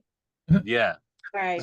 As he goes around, and the only reason they call the police is all self-glorification. Yeah, They called the police on Michelle because Michelle was expressing herself, and Michelle was basically like Michelle was put in a position where she had to express herself. She had to clarify what it was. Then on top of it, they called the police on me because I decided I wanted to press charges against Christian Smalls for being incompetent, for being an incompetent president. So it's like you're calling the police on people for basically you're just mad. You're just mad that they disagree with you. You're just mad they're not agreeing with what you're saying. So therefore, you got to call the police on people, and that goes back to show the whole weak leadership. And it goes back to Amazon again. I mean, with Chris, Amazon used to call the police on him, and now he's calling the police on other people. So it just everything is just like, it's just horrible. Everything is just, Brother Sherman, I have no thing to say. Brother Sherman, what happened to those charges you attempted to file? Any Oh. progress on that? Oh, no. The recording secretary, he's looking for drama. The recording secretary, she refused to file the charges because she's in cahoots with Chris. So she's trying to protect him, even though she's supposed to be non-biased when it comes to this type of situation. Or at least if you are going to be biased, you don't show it. You know, you're supposed to go to the trial board, then you give to all your biases. But she didn't file the charges or anything like that. She just she ignored it, and she's not doing her job. I have to explain that to the NLRB tomorrow when I talk to them on the phone. Yeah, like Thanks you got to for tell them reminding all me, of that, Chermo. because it's like and on top of it, right? Just picture like the human morality, right? The recording secretary, right? She's a registered preacher, so morality and piousness is supposed to be high up there when it comes to her, right? Just picture Michelle raised when this lady was going through whatever disability problem she was going through or whatever she was going through, right? Michelle was able to raise about $5,000 for her through GoFundMe. And now just imagine all the things she's doing to Michelle now. Because she was one of the reasons why the police got called on Michelle. If bro, these days everybody's crazy. Even police officers are crazy. Anything can happen. So you mean Michelle we see helped with raise Eric money Garner, for the we see preacher? all of that. Huh? Michelle helped raise money for the preacher? For the preacher, for the foreign secretary. Wow. Claudia. Yeah, about $5,000. Michelle raised about I $5,000. raised about $5,000 for her. Yeah. Great job. And now just look what she's doing to Michelle. It's just wild. It's like the immoralness, the lack of transparency, the lack of integrity, the lack of dignity, the lack of just everything. You know, the only thing they have an abundance of is greed. They make sure they stay greedy. Michelle, you sent me the text messages between Claudia and Nicole. I don't know if you're okay with me showing that. Some people are asking to see the text messages. I mean, that's absolutely real. Yeah, sure. Here, let me go. It's real. It's very real. Let me go and share that right here. I don't say anything without backing it up with facts. Unbelievable. Yeah. Wrong everything screen. we're saying, we can show. Like serious? it's a crazy thing. We can show everything we're saying. It's I like have they left evidence. all the evidence everywhere. I don't just spread malicious lies and rumors. Incredible. There you This is go. incredible. So this is the text message thread. This is a video clip. Wow. Okay. They were trying to get rid of Michelle without anything. This was when they initially were like trying to reach out. I was still a board member, and they were trying to reach out and say, "Oh, Nicole, look what happened. We have to." They wanted to get rid of her just point blank. They wanted to have a meeting, emergency meeting, which is illegal to the Constitution of the Union. You have to have like 24-hour notice. You can't just say, "Oh, we're having a meeting at," and that was a meeting they were going to have it at like 4 a.m. like before a march on Washington, and they were trying to remove her then. And then Michelle started fighting back, and I kept, being, unpopular and questioning stuff. So it's like, and what's so funny too is like the mass membership meeting is where they called the cops on Michelle, and that's the meeting for the members, and no members showed up. There's nobody rallying. It was just Claudia Osterman. It was the people that are paid, the lawyers, some new lawyer that I've never seen. I don't know who he was.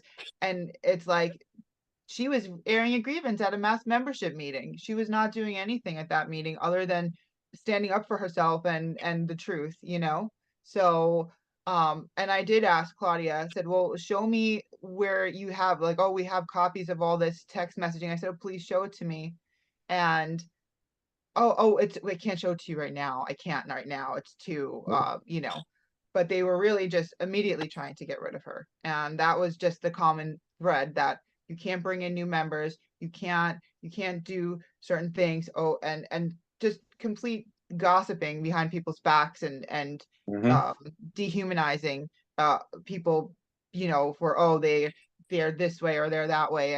And it for me, it was so frustrating. Like, for me, it's like, we have this opportunity, and it's like every way you turn, you're just shot down, It's a stonewall, and it's done intentionally, it sounds like. Yeah, it is. Yeah, it's by design. Yeah. I mean, it's being ran like a dictatorship. The whole union is being ran like a dictatorship. That's why it's imperative that the president step down immediately. In addition to Chermo filing charges, I did the same thing as well. I filed charges, and I also sent a letter for him to resign. And I still haven't received a response from the recording secretary. And she's supposed to respond and record the information. She have yet to do that. Unbelievable. Yeah. All because I had an opinion based on something they agreed to without my knowledge. Yeah. And I'm similar to the people here. We have a voice, and when we see something wrong, we don't want to be affiliated with it. We really here trying to do the work for the people, And I didn't care about any position or title. I just wanted to do the work. If I had to pick up a mop, a broom, whatever is necessary, that's the role I wanted to play, to make this become a reality. That's why I never jumped out of pocket and acted and did certain things, because I come from a background where you must follow chain of command. I've been in leadership positions. I've been in all types of levels where you just respect, the situation, the process. But when you don't have a leader that, makes the plans like a Bill Belichick. He makes the plays. He has a system. You can plug anybody in that system and it works pretty much. I'm not a Patriot fan, but I'm just saying he's one of the greats at coaching. I'm a Patriots fan. So. You know what I'm saying? I'm sorry. I'm a Buffalo Bills fan, 4 Super Bowls, but I'm just saying Chris doesn't have to do much. We're not asking him to do much. And far as circle back to the payment aspect of it, we were having somebody called a compliance officer. If he go out and speak on behalf of the union, he's supposed to take some of that money and give back to the union so we can do what we need to do with the money to help these workers. And the rest he keeps for himself. But it was working for a minute until he got rid of the compliance officer, And the compliance officer was supposed to negotiate a high rate, a particular rate, and then the rest of the money he give back to us. And that didn't work out for him, so he got rid of the compliance officer. So it's just we take 10 steps forward, and then we take 1 step forward, then we take 10 steps back dealing with this guy in the current leadership, and that's a tremendous problem. Sure. Right. So it sounds like Michelle is trying to take ALU forward. How do we move things forward? Is the big question. With all this kind of stuff sitting there right now, how do we address all of that? Figure out a way to have them either decide that they want to walk away. Now, I heard something about this Congress of Essential Workers. Is that something that's now coming back into play that they're now talking about doing? I heard that he's now it's always been in play. It's always been in play. It's always been there. But what I've been behind the scenes. The steps that I've taken, go ahead. Sorry. The steps that I've taken for my own personal thing of what's happening with me is I went ahead and I sent Christian Smalls and the lawyers, the caucus, everyone. You guys are CC'd on that email as well. So I'm once again giving him another opportunity. Right. Stop blocking me as vice president. I'm giving him the opportunity to go ahead and bring back the disbanded executive board. So I have put the ball once again in his court. So I emailed him. I have yet to get a response. So, I'm still trying to do the responsible thing, which is exhausting all of my internal remedies. So this is like my last exhaustion, which is this last email that I sent out to everyone. After this, if nothing happens, then, I already have some supporters and, outside external friends of mine that I have that are already looking to retain legal counsel and see what we can do with the next steps from there.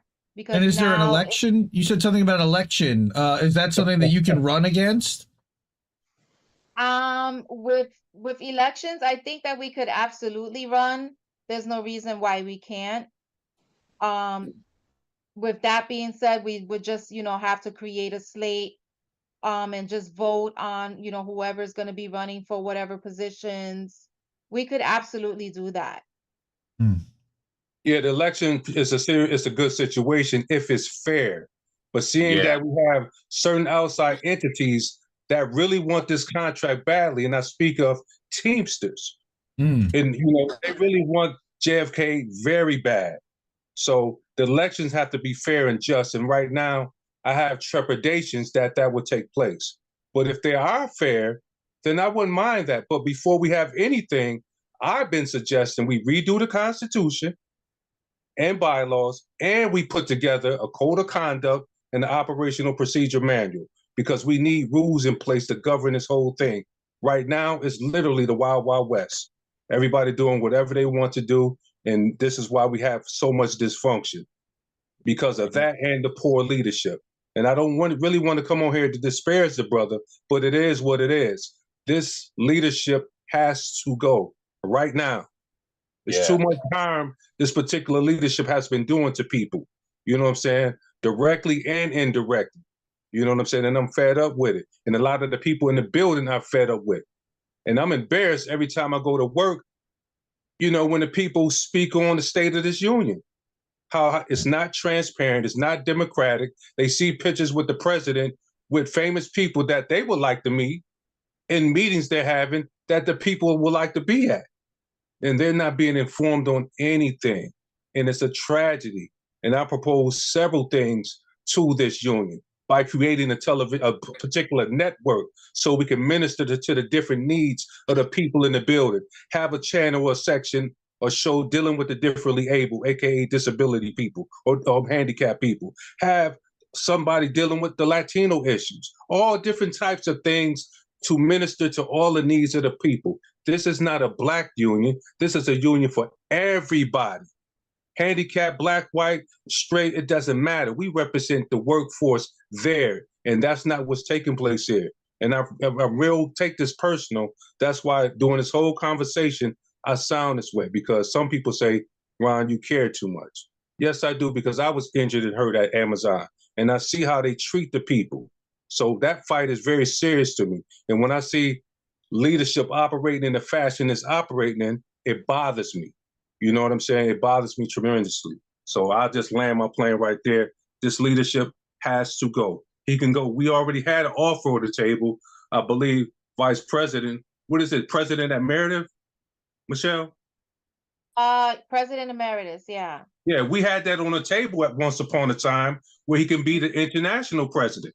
But since then, so many egregious things have been done. That's not even on the table. Nobody want him representing us in any way, shape, or form because of his activity and actions. And it's sad because I really believed in this movement and I gave him the benefit of the doubt. I didn't believe everything everybody was saying about him before I joined 5 months before the election.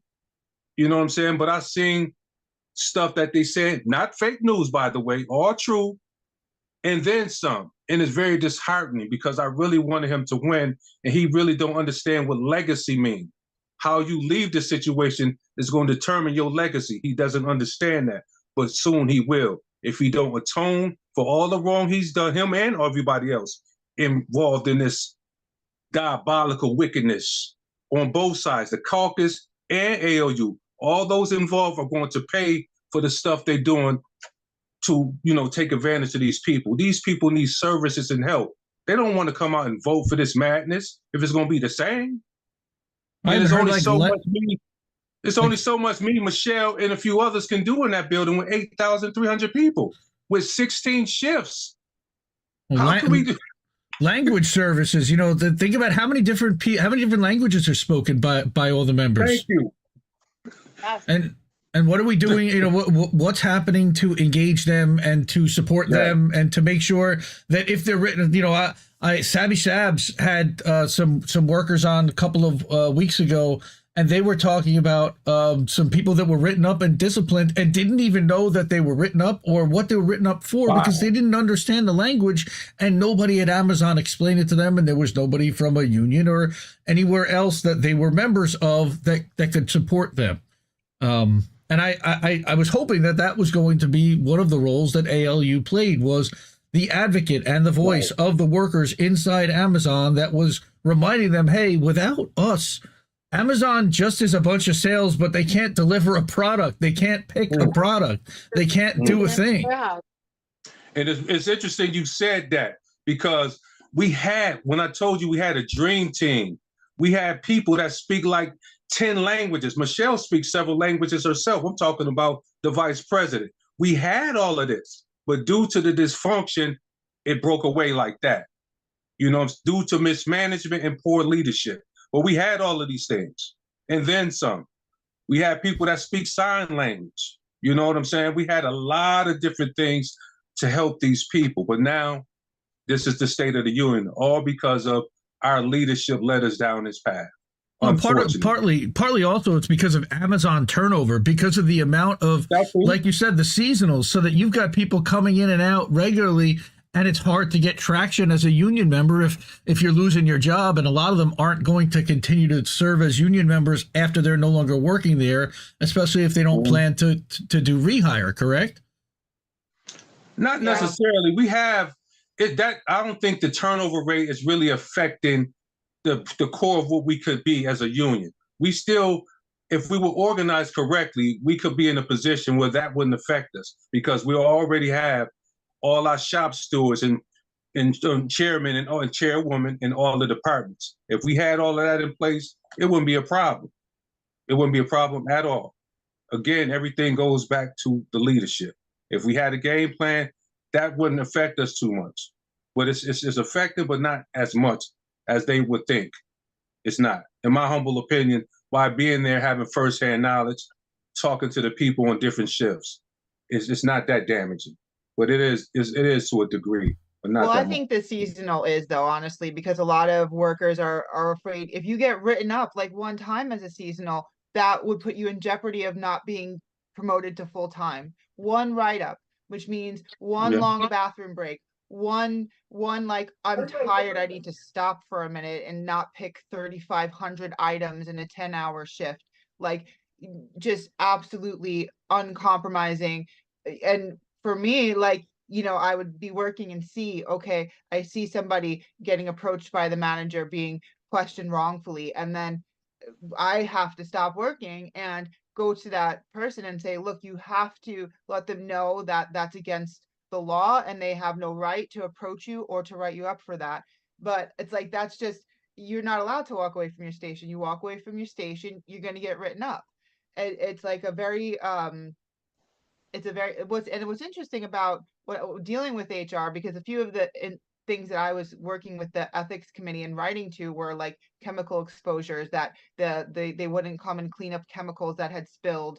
Oh, they would leave them in totes, like the safety of the overheatedness and people suffering heart attacks and things like that because they were getting overheated and even like there was one incident that, and that's the sad part, it's almost like a yo-yo diet. It's like you can push, but then if there's nobody to follow up after, it could probably go back. But like one in PIC, which I've worked in a few different departments, and in PIC, they have the screen in front of you that shows the item, and there would be like adult toys pop up, but it would be like explicit. It would be like this giant adult toy, like right in your face. And after a while, I'm like, okay, this is like, is this really happening? So I would like document it and I would bring it to HR, and they were just like shocked. And I actually reached out to ethics pretty much right away because it's a very sensitive issue for me. At least I'm like, I don't want to see that. And I felt harassed. I felt it was like intentional within Amazon to like exploit us and like make us see these things that like PIC is like they put the item on the screen so that you can know what you're looking for, but those type of products are in a box, like you know, a discrete box. So it's like there should be a picture of the box, but there would like just be a picture of the item inside and like even animations with it. And it was like a mockery to me. It was a disgrace. So I started going against them with that. And then when I was talking to one of the HR, he said, Amazon.com has not turned a profit in 10 years. And I said, even with COVID, even with having a lion's share of online retail market, Amazon doesn't turn a profit. I was like, they don't say that in the shareholders meeting. The shareholders meetings, they talk about how profitable the Amazon.com is. And they said, no, Amazon Web Services we're always competing with them. So it's like this really strange, like hierarchical, like sadistic kind of manipulation that it's like when you say something to a manager, oh, well, that's against our bottom line of Amazon. Or when there was like in New York, there was like the wildfire where everything, the smoke had come down and the sky was like orange. And, you know, I remember. being in New York, and yeah, it was like nothing closed down. They're like, and when you go to Amazon, they're like, well, because I didn't go to work, and I advocated for myself to get my time back, and for anybody else that wanted to advocate for themselves, like I was encouraging people because it was not safe to commute to Amazon in that kind of conditions, as well as people were sick after the fact that they did commute to work that day, and some people have a 2-3 hour commute they come from like Queens all the way to the other side of Staten Island to work. So they were like sick after the fact. Like my son, he was coming home from school, he got sick just like with broncho, like he had a really bad cough for a whole week because of being exposed to that at the time. And Amazon's position in that situation as well, the air quality inside the building is okay. So Amazon is like above the law and above common sense and above workers or just people in general. That I'm like, but don't I have to come be outside to get here? Like, how does it make sense that, you know, you're gonna penalize people who have underlying health conditions, children that have to maybe be home because of what's happening outside, and well, it's not inside the building. So I mean, I did keep bothering them, and then they did refund my time that I had to use that I had taken that day off. But I had to really fight them on it, you know. And it's like this weird. That's why it is to me. It's like America's problem. This is our problem, and it's going to be a big problem if we don't really start to deflate it somehow, because they are writing. It's a corporatocracy, really. So it's like it was an interesting experience working there. I couldn't continue to work there because I was injured. I got no help from the union, like not even comfortable to go to my union. You know, the people that were there, like Michelle, she was kicked out and is just fighting to get back in. So the whole time this union has been around, it's just people fighting to get back in or being kicked out or you know, just that's it. There's no safe harbor for anybody that works there. And we need that. People need that for Amazon. There's nobody advocating for the people in the warehouse. It sounds like with management, It's a few. yeah. It's a few. No, I meant with ALU. I meant with the people within that ALU. are paid, yeah, Right. Yeah, they're paid to do it, and they're not doing it. It's a responsibility. It's an honor, really, to be able to serve, and they're not doing it. There's nobody doing it for that are paid to do it. Like Chris Malls is paid to do that. You know, Connor Spence is being paid and funded by somebody. He only worked on flex time. He was there maybe 4 hours a week. He was barely there. And I had times where actually I was working and he was like working at another station, and like he didn't really stay at a station. So I don't know, like for him to get fired, he probably didn't get fired for advocating, because he didn't really advocate. He probably got fired because he was away from had time off task, because he would really literally just go walk away. I would never see him working, you know. He got fired for violating the off-duty policy. But see, even that's against the law. Yeah, he wasn't in the building like organizing for the union. He was in the building getting petitions and all that for the election. Like he was pushing election. Okay. It wasn't like organizing for like the actual union, because they were dragging the union through federal court for months. Yeah. And a lot of damage. It led to a lot of we lost a lot of public support. We lost a lot of funding because of that federal lawsuit. You know, it just caused a lot of problems. But there's like no organizing on the shop floor. None. There's no point of contact for the union. There's no shop stewards. There's no recruiting. There's nothing. It's literally nothing. It's like a barren wasteland. And it's just really, really sad. It's really sad that it just came to all of this, that now it's just turned into like this gigantic power grab. And there's no one representing the workers. There's no union representation. It's just very, very sad. It's very sad. But, you know, like I said, at the beginning or like towards the middle, you know, the solution is just returning the union back to the membership at large and just returning it back to the way that it was supposed to be, which is an independent worker-led union that, you know, it's very militant and organized inside of the warehouses. That's the only way that this union is going to be able to move forward. Yeah, and the way you do that is we need new leadership. And depending on the fate of this highly suspect election, to have an election, we'll see. Sometime, I believe, this Sunday or Monday, they should have the results on this possible vote to have an election in June or July. And if that's the case, we have elections, then we must make sure that it's a fair election. And if it's a fair election, then we put the best foot forward and put the right people in place to win back the hearts and mind of the people so we can get this back on course again. Now, you said Yeah. this thing, this drive, or this thing that happened this past weekend was designed originally as like a member meetup, but as it turned out that they wanted to get them to vote on whether they should have elections this summer or not. Is that accurate?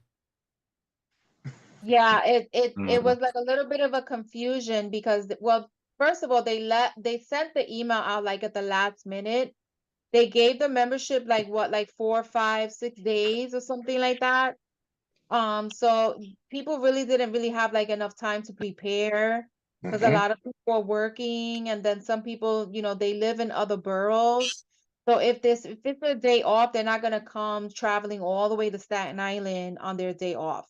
But they didn't have like enough time for the workers to prepare for it. Then they said it was a mass membership meeting, and now apparently the voting is happening like at a ballot box at the bus stop, is what I'm hearing. Like there's like a ballot box in front of the building, in front of the warehouse, and then there's a ballot box in front of the bus stop. So that whole thing, I mean, the whole process is just questionable, right? Because who's counting the ballots? Who's actually checking to see that these people work at JFK 8? Are they really checking the IDs? Like, what is going on? You know what I mean? It's just, I just don't understand what is going on. Also, with the elections, who's going to be running the elections? Who's going to oversee the elections? Is it going to be overseen by Arthur Schwartz? Is that considered to be fair? Because Arthur Schwartz is retained by the Reform Caucus. Right. So how are you going to have a labor lawyer that's retained by the Reform Caucus running the entire election? How is that even fair? It's And not. is the NLRB going to You know oversee what I'm that trying to election? say? Right, that's the whole point. And who is it going to be? Is it going to be Arthur Schwartz? Is it going to be an independent person? And also, why isn't this information being provided to us? What is with all of the secrecy? Everything is a secret. We have to Right. find things out from other people, right? It just seems like a mass conspiracy. That's what it seems like to me. Also, you're not giving anybody else an opportunity to run. What if there's several other workers in the building that want to run? What if there's a worker in the building that wants, that has their own slate? There could be a whole other group of workers in JFK 8, right? Because there's thousands of people there. What if there's like a group of workers that want to run and they want to be able to build their slate, and they're not giving enough time to actually campaign, right? Because campaigning for an election is it's a shit ton of work. First of all, Yep. there's a lot of things that you have to do. You have to do shop gates, you have to do like public speaking, you have to give out literature, you have to do things on social media, right? Campaigning is like a whole nother job in itself. So Yeah. if people are not even being given the opportunity and enough time to actually campaign And for raise a money. real election, And to raise money. us, right? To us, it seems like they're doing an election just so that members of the Reform Caucus can just be elected, and there'll be no challengers, and there won't be enough time for anyone else in JFK8 to prepare themselves to go ahead and do a campaign, right? For an election, which takes a lot of work. It takes a lot of work to campaign. It also takes a lot of resources. So who exactly is funding this caucus? Who is funding Arthur Schwartz? Who is Well, funding this election? Who is setting everything up? yeah, and the money's not coming from Pierre Omidyar, it sounds like. I mean, that funded quite a bit. Yeah, I mean, there's a priority on what do you do with the money that you have? How do you spend it? And what is most effective to support your membership? And again, are they advertising the website? Are they doing Google ads? Are they doing, I mean, I don't see anything, but they're not really trying to appeal to me. It's you folks that are inside the warehouse that they're trying to message, I would guess, but you say that there's just no activity happening. So No. Nothing Oof. happening, nothing. They Brutal. didn't even, like I said, they didn't even communicate the fact that the District Attorney of Southern New York is actively investigating Amazon. That's like a really big deal. that means that the district attorney is trying to build a case against Amazon, and they are trying to get this information from the workers at JFK 8, right? Mhm. What kind of a union, and when I say union, I'm also mean this reform caucus does not communicate something like that, right? But yet you're sending emails about a mass membership meeting, right? But you can't send an email to the membership at large to communicate the fact that the district attorney of Southern New York is actively investigating JFK 8 for multiple violations of the Warehouse Workers Protections Act, right? And this is like, we just don't understand. It's like you're not doing anything for the membership at large, and it just seems like you're just union busting your own union, right? Makes us think that, well, who exactly is funding this operation? Like, have you guys turned into operatives? Like, are you, you know what I mean? Are you working for an affiliate of Amazon? Has somebody bought you guys out? Right? Who exactly, like, who's paying your rent? Who's buying your groceries? Who's putting gas in your car? These are the things that we would like to know, Yeah. right? Because this whole operation, somebody has to be funding this operation, and And there let me has to add be on. somebody moving the Yeah. pieces of the chessboard. Oh, I'm sorry. Go ahead. No, go ahead. It's just interesting because if I remember correctly, didn't a particular union offer our president $400,000 to sell the union? Wow. Yes, that was said during a meeting. And my It's recorded question on is, the call. if that's the case, do we think the offer stopped? I'll leave it right there. Mhm. It Inquire- ain't stopped. It Allegedly, ain't stopped. allegedly, allegedly, everyone, right? Allegedly. Yeah. It ain't stopped. Maybe Um, that can give us some understanding to why such gross incompetence is taking place and no activity to empower the people correctly. Maybe. I don't know. I'm just speculating. I don't know. And again, nobody here is still privy to holding the meetings, but it looked like they were supposed to be holding weekly finance meetings, and that really did not seem like it was happening from what Michelle conveyed. Yes. So, So we had weekly financial meetings every single Monday. And the reflection of the minutes that I have, the transcripts that I have, is that Christian Smalls did not attend a financial meeting consecutively for 5 months. Wow. For 5 months. Incredible. Not attend a financial meeting. It was myself and some other folks that were attending these financial meetings for 5 months consecutively in a row. Wow. But everything is still fixable, ladies and gentlemen. It is. Still Yeah. it It is still with the fixed. right people. And there are passionate people that work in the building that want to help and that want to help their fellow Yes. workers, and you can see that right here, just in this Yes. group. But I know there's a lot more out there too that want to do this. So, again, I want to thank you guys, everyone, for coming tonight. Well, I'll certainly leave the floor open so that if there's anything we want to come back and have more further discussion about, I certainly want to leave this open.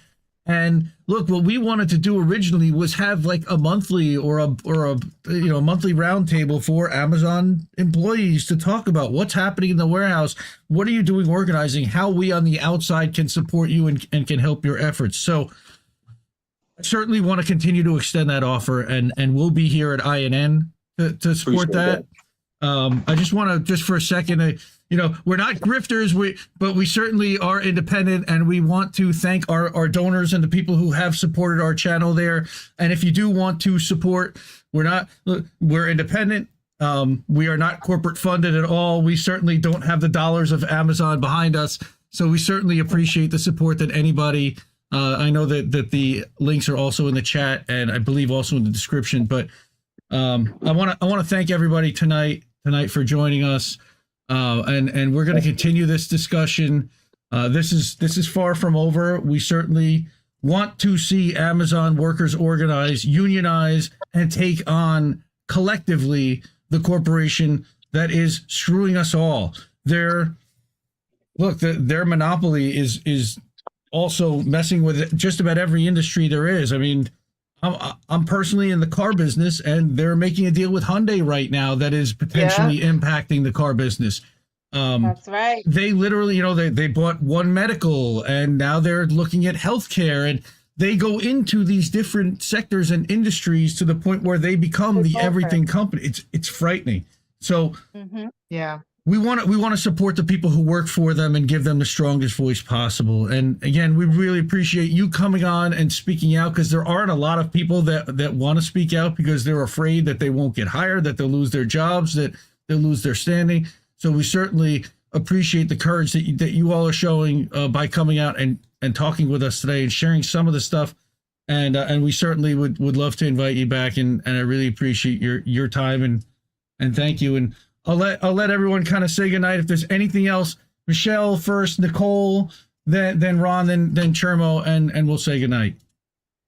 Okay. Thank you for having us. Nicole? Yeah, thank you so much for Indie News and giving us a platform, which is amazing. We've been suppressed in every which way we turn. So I agree 1,000,000%. Amazon is America's problem, and we need to deflate it. Amazon can exist, but we also have a right to exist. So I really appreciate your work, and I really enjoy your channel. So thank you so much. Thank you. Thank you, Ron. At the banquet table of nature, there are no reserved seats. You get what you can take, and you keep what you can hold. If you can't take anything, you won't get anything. And if you can't hold anything, you won't keep anything. And if you can't take anything without organization. A. Philip Randolph. Thank you very much, for this opportunity. I was excited. I'm just passionate about the people. I really mean it. I really enjoy helping the people, being of service to anybody. You know what I'm saying? That's why you hear me. I talk like this sometimes, but I'm passionate about the people. And Chris and whoever else, a part of that leadership, get it right. Do the right thing. You know what I'm saying? Be transparent. And Chris, please, brother, do the right thing. Step down and let somebody else take that position. You can continue doing your world tour, but just let us run this union and do your thing, man, because it's not working out. Okay? And we don't need any unnecessary violence or anybody getting hurt because you disagree with us. Okay? This is a democracy. Everybody has the right to free speech. So do not send your goons and try to hurt anybody in this room right now. That wouldn't be a wise move. Okay? To do that to us or anybody that have a disagreement or a voice. Do the right thing. Nobody needs to get hurt over madness. Think about the people. And if you're not here for the people, step aside. That goes for anybody. Amen. That's all I'm saying. Amen. Chermo, take us out. Yeah. So I just want to thank you for having us. So yeah, to add on to where everybody said, we're just trying to do the right thing. We're just trying to make sure the workers are good. And if you really are not about that, if you're really not on that type of agenda, just step aside. Just go do whatever you like to do. Just stop all the procrastination, all the nonsense, all the shams, the shell company nonsense. Or there's a private corporation, it's a private company. No, it's a nonprofit organization. And if you can't handle that, then you just got to move along. Just move to the side, and that's it. Just keep on the fight. We gonna keep fighting. The hope isn't over. We was able to defeat a $1 trillion corporation, and we're still able to do it. We're still able to have them fear us and all this and that. So it's there. It's possible. It's possible for us to get a contract. It's possible for us to win the election against Amazon. Everybody was saying everybody was saying the union was never going to be to the point that it's at right now. Everybody was like, there would never be a union. And we look where we at right now. We got a union. It just can we maintain it? Just like how Benjamin Franklin said when during the Constitutional Convention, right? An old lady had came up to him and asked him like, "Oh, what type of government do we have? A republic or a monarchy?" And he said, "A republic. If we can keep it, we got a union." to keep it, because the statute of limitations is running out as far as with us being certified as a union. So we gotta hurry it up. And if you can't, if you can't move an ace, and if you can't move a bonus, and you can't, your only thing is about image and being greedy, step aside and go do it elsewhere. Let's see how far you get if you do it elsewhere without using the union. Without saying that, oh, I did this with the union, without doing none of that. Let's see how far you'll get with your image and your greediness. But yeah. All right, everyone. Well, I thought this was a good therapy session for everyone. We'll certainly come back and do this again.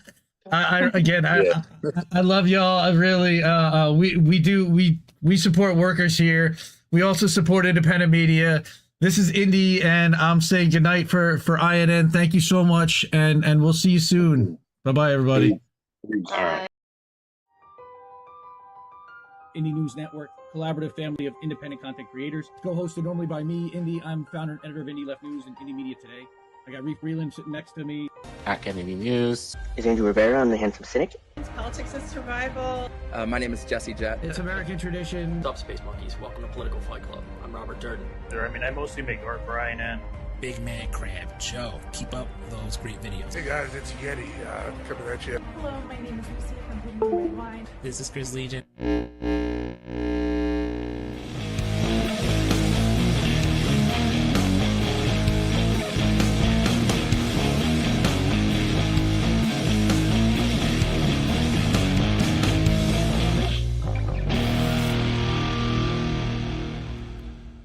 Keep fighting that good fight out there, guys. I'll talk to you later. Who are these people?